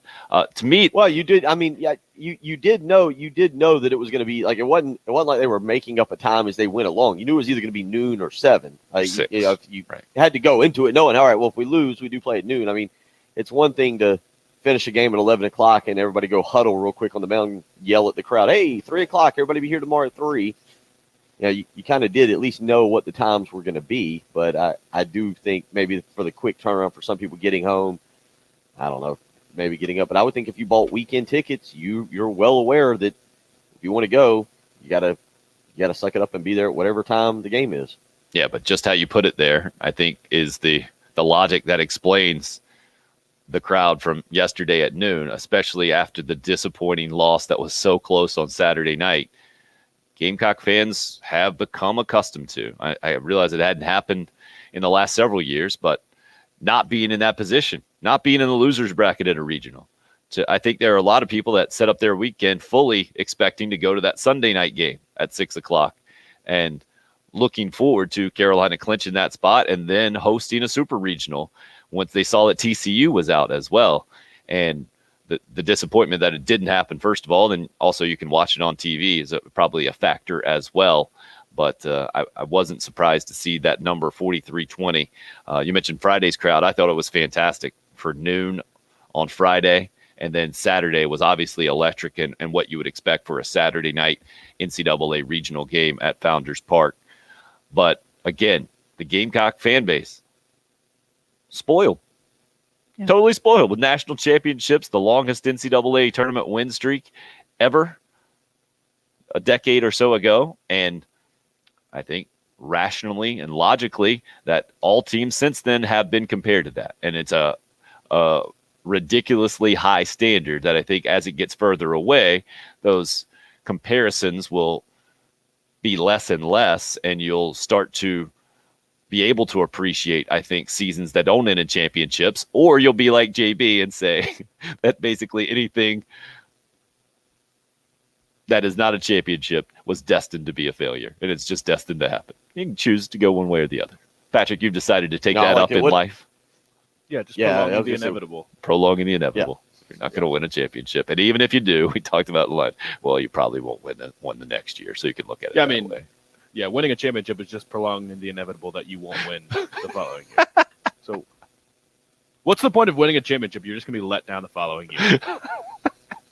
That's a good point. 803-404-6100, the number into the program. You can call or text. Gamecock baseball, tough weekend for sure. 3-2 loss to Virginia yesterday into the season, 2-1 loss to Old Dominion Saturday night. There were several specific instances, man, things that I've never seen in baseball. That's the great thing about the game of baseball, right? It doesn't matter how many games you've seen, you'll see something you probably never seen before. I saw them in both of those games, Saturday night and Sunday. We'll discuss specifically as we roll on this morning. Love to hear your thoughts. It's the early game. It's 107.5 The Game. The home of the Gamecocks. New head football coach, Shane Beamer. 107.5 The Game. Today is an absolute dream come true. Not just to be a head football coach in the Southeastern Conference, but to be the head coach at the University of. Oh, man, I tell you what, it was actually a really nice weekend. Spent some time on the lake, hung out a little bit. And weather was actually pretty nice, but you know what's coming. That's Columbia heat, that South Carolina summer that we get. Better make sure your air conditioner is working. I called my good friends, Roy and Dana Finley over at AAA Heating and Air recently, had Billy come out, do an inspection on my air conditioning unit because I need that thing running properly. And I'm not real sure all the gadgets and gadgets that go along with an air conditioning unit. I defer to the professionals when it comes to that.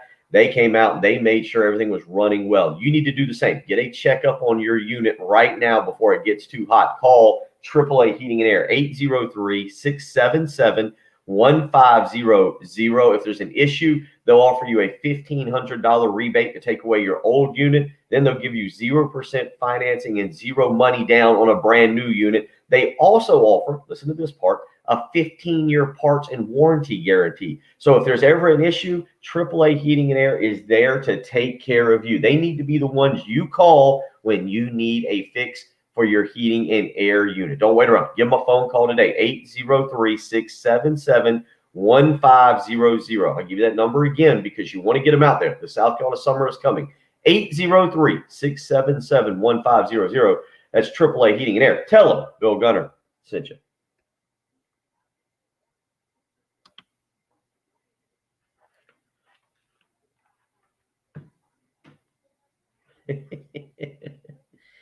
There you go, Trey. Way to join in on the Dallas Baptist bandwagon.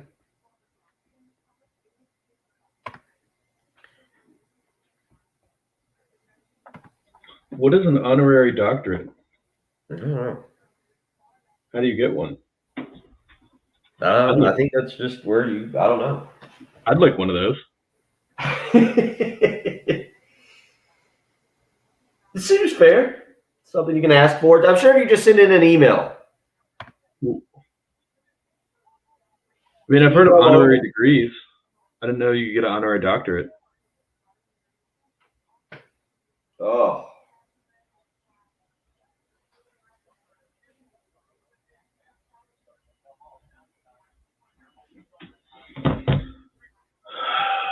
Man. Same idea.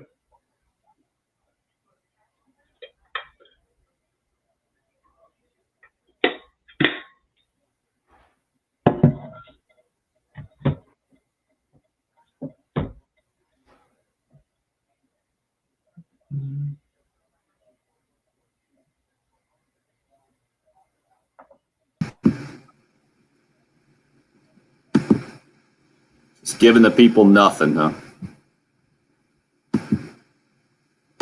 We've had enough of the people. The people have got pitchforks and torches out right now, and they're having a good time. All right, we got a couple of callers on the line. Dr. Patrick Perret. I agree, Dr. Patrick. I think so too. I like that.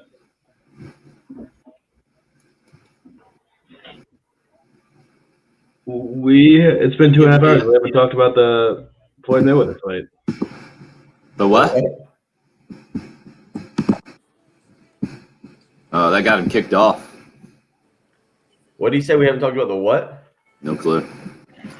The fight? Oh, the Mayweather fight's what he said. Yeah. That was actually a really good episode, Robert. That was actually a really good episode. Got to boot Patrick off there. Camera's not doing any good this morning. Trey, you could have given me 1,000 guesses. I never would have guessed Dallas Baptist Patriot.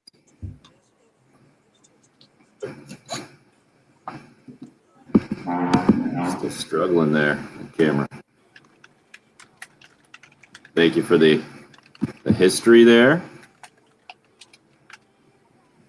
Your grandfather was a track coach at Carolina.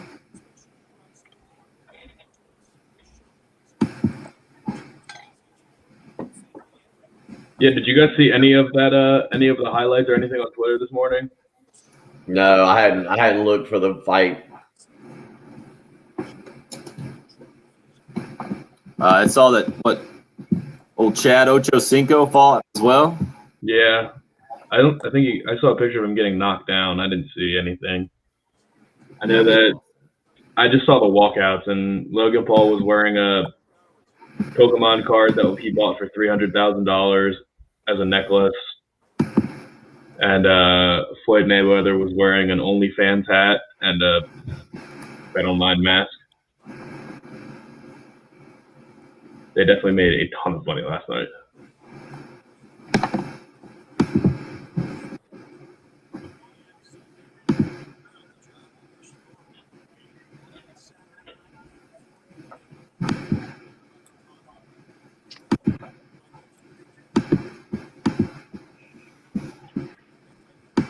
All right, Jen, we still got Chris and Jacob. So far. Okay, we'll go right to them.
All right, head back in.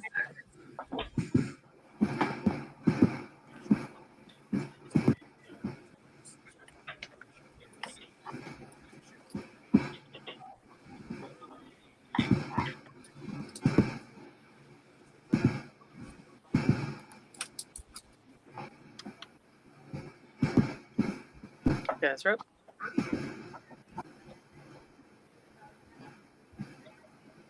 Love to have your help a week from Thursday, June 17th, our summer blood drive at the American Red Cross on Bull Street in downtown Columbia, 10 a.m. through 4 p.m. Pre-registration strongly encouraged. Walk-ins are welcome. More on our website, 1075thegame.com. More of your thoughts this morning on the Love Chevy phone lines as well. 803-404-6100 is the number. Chris has been waiting most patiently at this point. Chris, good morning, sir. Hey, good morning, guys. You may have touched on it, and I just wanted to bring it up. If you did, I apologize. I wasn't on earlier. But I think the disappointing was the amount of strikeouts we had. 9 on Friday, 12 on Saturday, 14 yesterday. Half your outs were striking out. I mean, a handful even possibly this weekend were backward Ks. You're not putting any pressure on the competition's defense. You're not even putting in a play. Can't force them into errors if we can't even put the bat on the ball. I mean, choke up, throw the bat at it, something. You can't have 35 strikeouts in a weekend. That's my comment. Just wanted to see what you guys thought about it. No doubt about it, Chris. And Mark Kingston talking about that afterwards. But I think it is our job to also put these things in perspective. The Old Dominion team that came in setting a record with 101 home runs. Did you guys see what they did yesterday against Virginia? I get it. 35 strikeouts in 3 games, not good. But let's see, Virginia, that was their 4th game yesterday. 4th game of the regional. 24 strikeouts. You only get 27 outs in a 9-inning game. 24 of the 27 outs yesterday recorded by Virginia on Old Dominion. Old Dominion struck out 24 times. They only had 5 hits, left 10 men on base. So again, it doesn't minimize Carolina's frustrations or struggles offensively, but I think it does help to put them in perspective, as that's a ridiculous number. 24 out of your 27 outs, strikeouts. But Bill, doesn't it really just kind of say what baseball is in general? I mean, we talked about this as it pertains to Major League Baseball as well. It's been called an epidemic by a lot of people, and it's certainly in the college game too.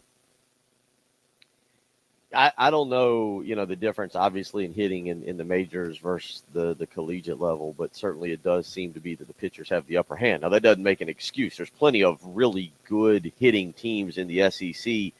Tennessee comes to mind is a team who can put a lot of runs on the board and have had a lot of success. So South Carolina should be able to do that. I think the question becomes, is it a philosophical approach? Is it something that Mark Kingston is teaching? Or Mark Kingston and Stuart Lake are teaching, or do you just simply need to recruit better hitters? And I would guess that it's somewhere in between. Maybe, Tim, that it's maybe a slight change in strategy, maybe a slight change in how you recruit hitters. I don't know. I've done the basketball scouting. I've done the football scouting. I kind of get what people are looking for or what coaches are looking for when they go and they scout a certain football player. South Carolina this weekend South Carolina football offering a young man, I think it's Kyle Horton, I'll confirm that name, a wide receiver, defensive back, safety from Calhoun Academy who plays 8-man football. But they watched him. They saw some athletic ability there. They saw some things that they liked. And so they went ahead and offered him despite the fact that, again, plays 8-man football. So maybe you're not seeing him, on a full field, 11 on 11 and all that goes with that. So I get what you're looking for there. When these guys go and scout a baseball game, a high school baseball game or a junior college game, I don't really know what they're looking for. Like, especially in terms of hitters. Obviously, we can all, I would assume, go to the ballpark and look at a guy, and if he's taking close strikes, saying, that guy's got a pretty good eye, or if he's belting 47 home runs, this guy's got a lot of power. But I feel like those are the easy ones. It's going out and being able to find some of the other guys. What was it? Jackie Bradley Jr. was, I don't think, a very highly thought of recruit coming out of Virginia. Vin Marzilli, I believe, the former center fielder also as well. I don't think was highly, I could be wrong. Maybe I'm wrong on that, but I don't think he was highly thought of. So, there have been guys, again, go back to conversations you and I had on opening day. Was it 2 years ago? We were in Ray Tanner's box, and I think we were talking to Garris Gantz about like being recruited and everything that goes on kind of in that baseball world. So what needs to be fixed and how to take this program to the next level becomes the questions now. 35 strikeouts for the Gamecocks in 3 games over the regional. Just to comparison's sake, you mentioned Tennessee, other good hitting teams. They struck out 22 times, so 35 to 22. I think it certainly did help that Tennessee took on number 4 seed in Wright State and then Liberty after that. But that's also part of it, right? You play the season to get the seed and get the favorable matchups in the regionals. Obviously, Old Dominion and Virginia pitching staff against Gamecock hitters were tough matchups, and those 35 strikeouts evidence of that. But man, 24 in one game for Old Dominion. That is hard to fathom for sure. Let's see what Jacob's got to say this morning about Gamecock baseball. Good morning, sir. Good morning. I feel like Gamecock baseball is in a decent place. I feel like the expectation of meeting or being in the NCAA tournament is the standard. I mean, I feel like it should be for a program of our level, but I also feel like it was the bare minimum this year. I feel like there was no above and beyond with this team. I feel like this is kind of what their ceiling was with the way they were playing offensively throughout the whole season.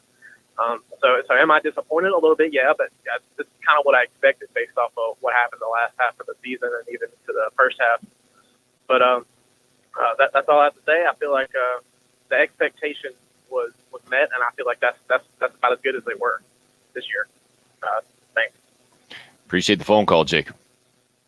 And then that's why I think, Bill, the question becomes, I think maybe a lot of people are where Jacob is about evaluating this season, right?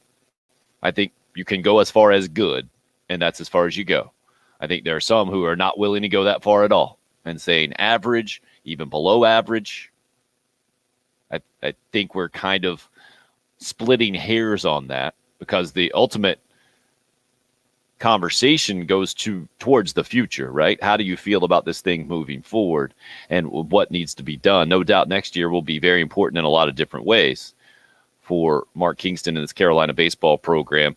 It'll be the 4th full season that Kingston has had in his tenure in Columbia. We keep it rolling on the Love Chevy phone lines. Brian up with us next. Some of you might know him as the Godfather. Good morning, sir. Good morning, gentlemen. And let me tell you, I woke up this morning and said, I need to call Tim and Bill. And then I almost did that too. There was a couple incidents with the pancake and then with my little boy now trying to be standing up, and I got a little hope. But anyways, I need every Gamecock fan to know that it's going to be okay. Everyone should be happy this morning. I had a dream last night about the first football game of the season. And before we could get in the stadium, they were up 21-0. And it was raining. There was a slip and slide on the sideline, and Coach Beamer kept running and sliding on it. It was awesome. That is a very descriptive dream. Bill, would you be for? I Are know you? that's why I had to call you. Well, they do almost have a slip and slide already built in, right? A lot of times they have like a little tarp over there on so that the turf doesn't get torn up. And if it's raining, I would imagine you could probably use it as a slip and slide. My question is, because it's level on the sideline, how do you get a bunch of momentum going there? Did Beamer just have to get a big running start? Was that the deal? Yeah, he was running and Brilliant. taking off on it. Brilliant. Yeah. Uh-huh. So if that actually happens in the first game against Eastern Illinois or whoever we're playing, and Beamer goes sliding on that tarp, I would like everyone to refer to me from now on as Prophet. Done. Or we'll just call you Slippy, or would you prefer Slip and Slide? Oh, that's even better. Slippy it is. I like that. I mean, you can call me Slippy anyways. Fair enough. All right, that's all I got. Thank you, Brian. Good luck with the pancakes and the sun. Call in to share his dream. An actual dream and not just a theoretical dream for a program. 803-404-6100. I think Patrick's dream right now is that we would talk more about boxing or the NFL. So did you watch that Mayweather Or fight? soccer. Or soccer. No, Or I lacrosse. would never pay $50 for that.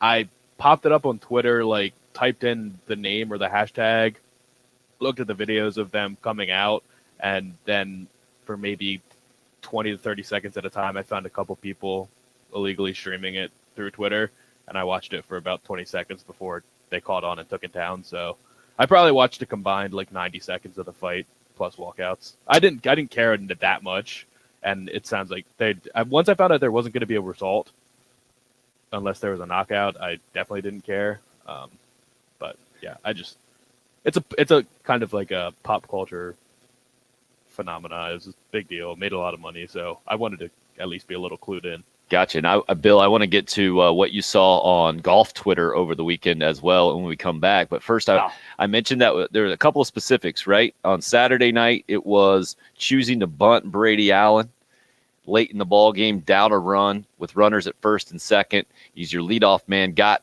runners to second and third, and then Andrew Eister and Wes Clark, I believe, neither one coming through. Again, I thought it was the right move with Brady Allen kind of struggling at the plate. He did his job. That one hit would have got you the lead. It didn't happen. It was a brutal check swing strikeout call on Eister, and then it just didn't work out. Keith in Camden says, in-game coaching terrible. Saturday night game, not bringing in relief pitcher. That was when Thomas Farr was still on the hill, intentional walk to load the bases, and he walks in the eventual game-winning run. Had only walked one guy before then. Mark Kingston said it was a pretty easy move for him, actually. A left-hander who'd already hit a home run in the game. I think also had flown out to the warning track after that. He was the guy that they put on intentionally in the first base, and you got a righty-on-righty matchup, and it sounded to me like he thought Farr had plenty in the tank, and he had plenty of confidence in him throwing strikes, and unfortunately it didn't go that way. Wanted to get to Jason's thought as well. Then the Sunday game, the double play. So Mark Kingston decided not to bunt in a critical moment late in Sunday's game down a run because you're at the bottom of the lineup. Joe Satterfield was swinging it pretty good, and there's runners at first and second. He decides not to bunt. Satterfield hits a frozen rope right back to the pitcher. It hits the glove. Looks like it might be a catch. It pops out. It's one of the most unfortunate double plays that you'll ever see. So that check swing, Eister got called out on Saturday night, and then that double play.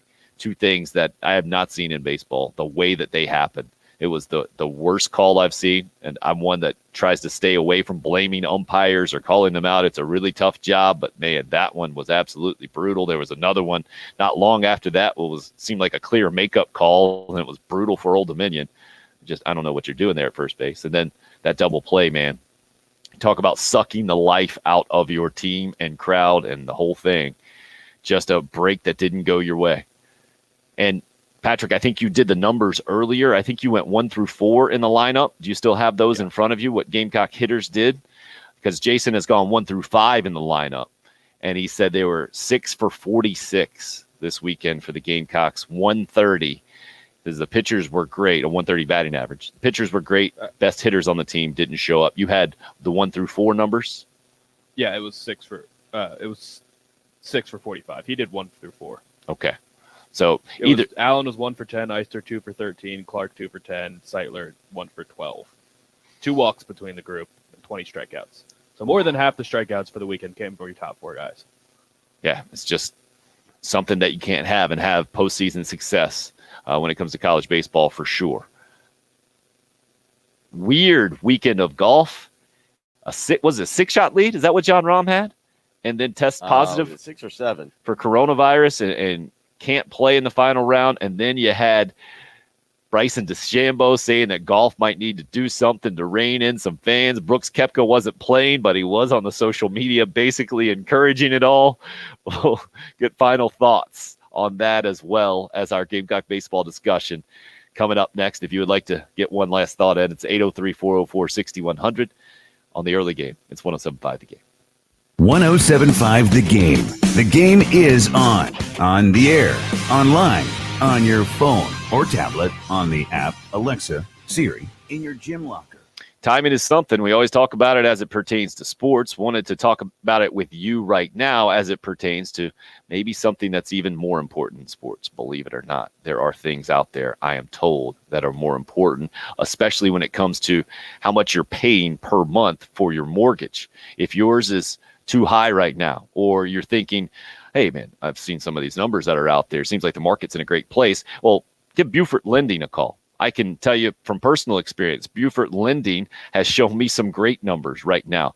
I've got the young family, growing family. We're looking to maybe expand and get into a bigger house. So that's why I'm looking into this thing. And what Benji Getzy and his experienced team of about 25 years has done for me is proven that I got some options out there, maybe that I didn't even think I had to begin with.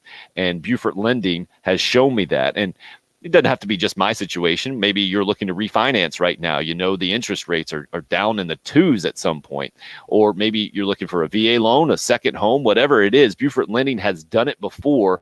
And I can tell you from that personal experience that they're going to be there for you and get you a great deal. And all Benji Getzy and company are asking down to Buford Lending. Just put them on your list. Check them out. Give them a chance to prove it to you. And he knows that he and his team have the experience to get you what you need. Buford Lending. Give them a call again. That number, 843-524-2404. From the Shepherd's Glass Traffic Center, Shepherd's Glass, a true reflection of quality. Shepherd's Glass. Dude, have you followed any of this Greg Olson? What's going on with Greg Olson's kid? Yeah, I was trying to play the video and hear what he was saying. Yeah. Just sounds like it was successful. But really? Kid's had 3 open heart surgeries in 8 years. Brutal. So he's a twin, right? And I guess had heart issues from the beginning. And then I saw, it was like last week or the week before, basically they were just saying, the time for this heart has run out. And so I guess he had to have another heart transplant. Is that right? Is that how you read this too? Yeah, he had a transplant. Because I saw it, I don't know what it means, but it said he's been living with a modified heart his whole life. I don't know what modified means. But that's crazy.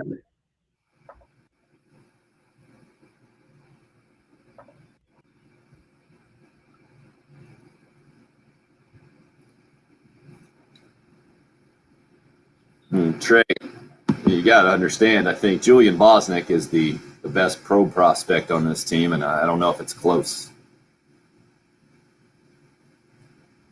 A big lefty like that in the mid-90s.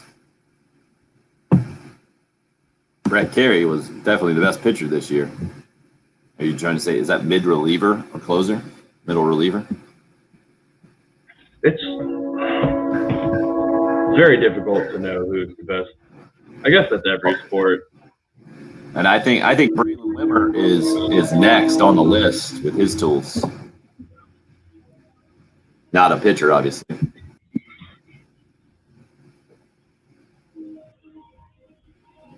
I guess that there's really no sport where it's just straight up the best player makes the best pro. There are plenty of great college football players that don't get respected by the NFL, and certainly basketball. Basketball, it's almost the least, I would say. Right. Where it's just like they just draft athletes with long arms that are tall. Let's see. Tangibles you look for on a baseball level? I wouldn't think it's that much different from baseball and other sports. Competitiveness, number one.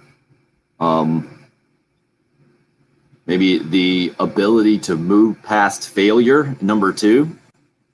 Yeah. To be relatively level-headed, I guess, or not be a complete head case. Because I know a couple kids who, were good baseball players in high school and probably could have done well for sure, like in college, but they can't get out of their own head. Like if they have, as a pitcher, if they're, throwing bad, I mean, they just get crazed and it's not served them well when they've tried to advance into college. So there's no way, majors is going to happen for them unless they can get that done. I would say maybe the biggest difference in baseball than other sports is the ability to remain positive and to be confident when you're struggling. I think that's probably the biggest difference than in other sports. You just have so many more struggles, I think, in baseball. Because such so many games.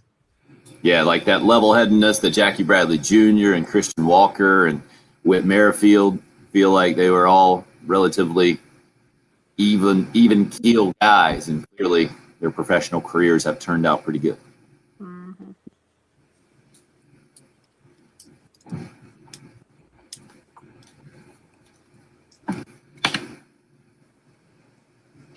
Yeah. Different level of struggle in baseball. Like LeBron James will never have 0 points in a basketball game. Right. Like even a bad game, he'll probably have like 10 points and a couple rebounds. Right. You ever seen a quarterback with 0 completions? 0 completions. Yeah. Just didn't have it today, guys. Wasn't Bill, you're muted. There you go. I didn't hear what you said, Bill. Jacob Eason, what was he, 5 of 19 in that game? Yeah, that was about as close as it gets, for sure. Nate Peterman, 5 interceptions and a half is pretty legendary. Yeah. It's true.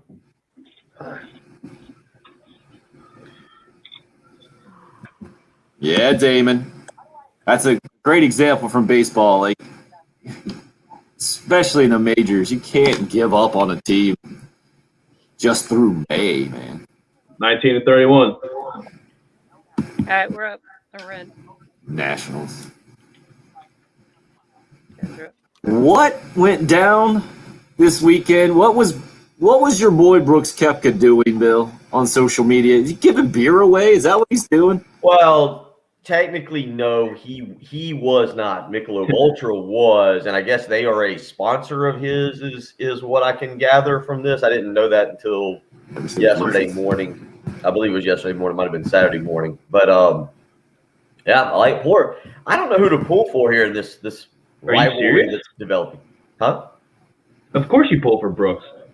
DeChambeau's a baby. He's saying we need to control the fans because they're yelling Brooksy. That's all they're doing. No, they're saying well, the word you see, so Brooksy, and he says you need to control the fans. Let's walk you back through what happened Thursday afternoon, or no, Friday, because DeChambeau had to play 22 holes because of the rain shortened Thursday. They're just yelling at him Brooksy because that's kind of, I think, how it started. A couple fans at one tournament, maybe 2 or 3 years ago, got confused on who was who, or started heckling him. So they were yelling Brooksy. DeChambeau on Friday after said he found it flattering. It didn't really bother him, and then he said He's lying. Of course he's saying that. He's getting them kicked out. He says he had nothing to do with it, Patrick. Okay, well, all the officials say that he did. So And what does Koepka do on social media? So then Koepka puts out a video, which I really liked. I don't know. It made me smile. And he goes, "Hey guys, Brooksy here." And he's got a Michelob Ultra in front of him, or not an Ultra, whatever it is. I don't care. But was it an Ultra? You're positive? Yeah. Right. That's what we're doing. So anyway, he's got a beer in front of him. He says that they would be giving out. I didn't understand. He said 50 cases, and I guess he meant 10 cases per person to the first. I didn't quite understand what I guess they were giving out 1 case per person to the first 50 people who DM'd Michelob. Well, yeah, and I agree with Brian. But didn't Brian he hits also say us something up. about them being kicked out? Like if you were kicked out, he was going to set them up. Well, but there was according to the officials, only 10 people were removed from the tournament. So if they were offering 50,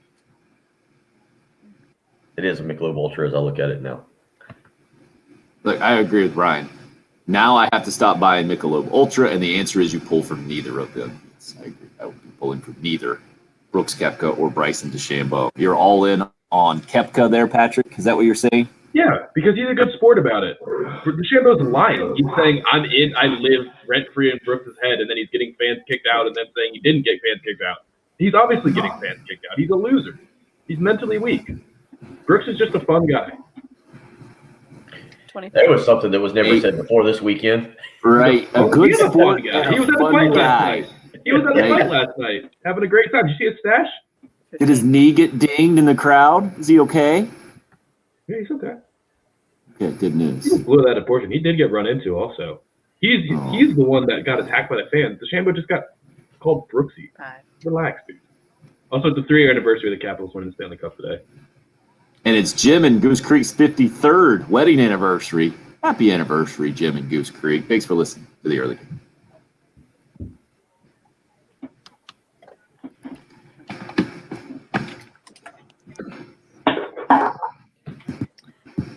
With you, Craig. Good to see you guys are on the right. I don't know. I'm back and forth on this one. That was a really good video by Brooksy. Anthony, thanks for checking us out, man. Appreciate it. I'm with you, Alan. Never gonna pull for Brooksy. Hope you have a good day as well. That was quite the Monday show. Yeah. Everybody needs to hold on to that anger just a little bit longer to get us through this week and maybe next. We'll talk to you guys tomorrow.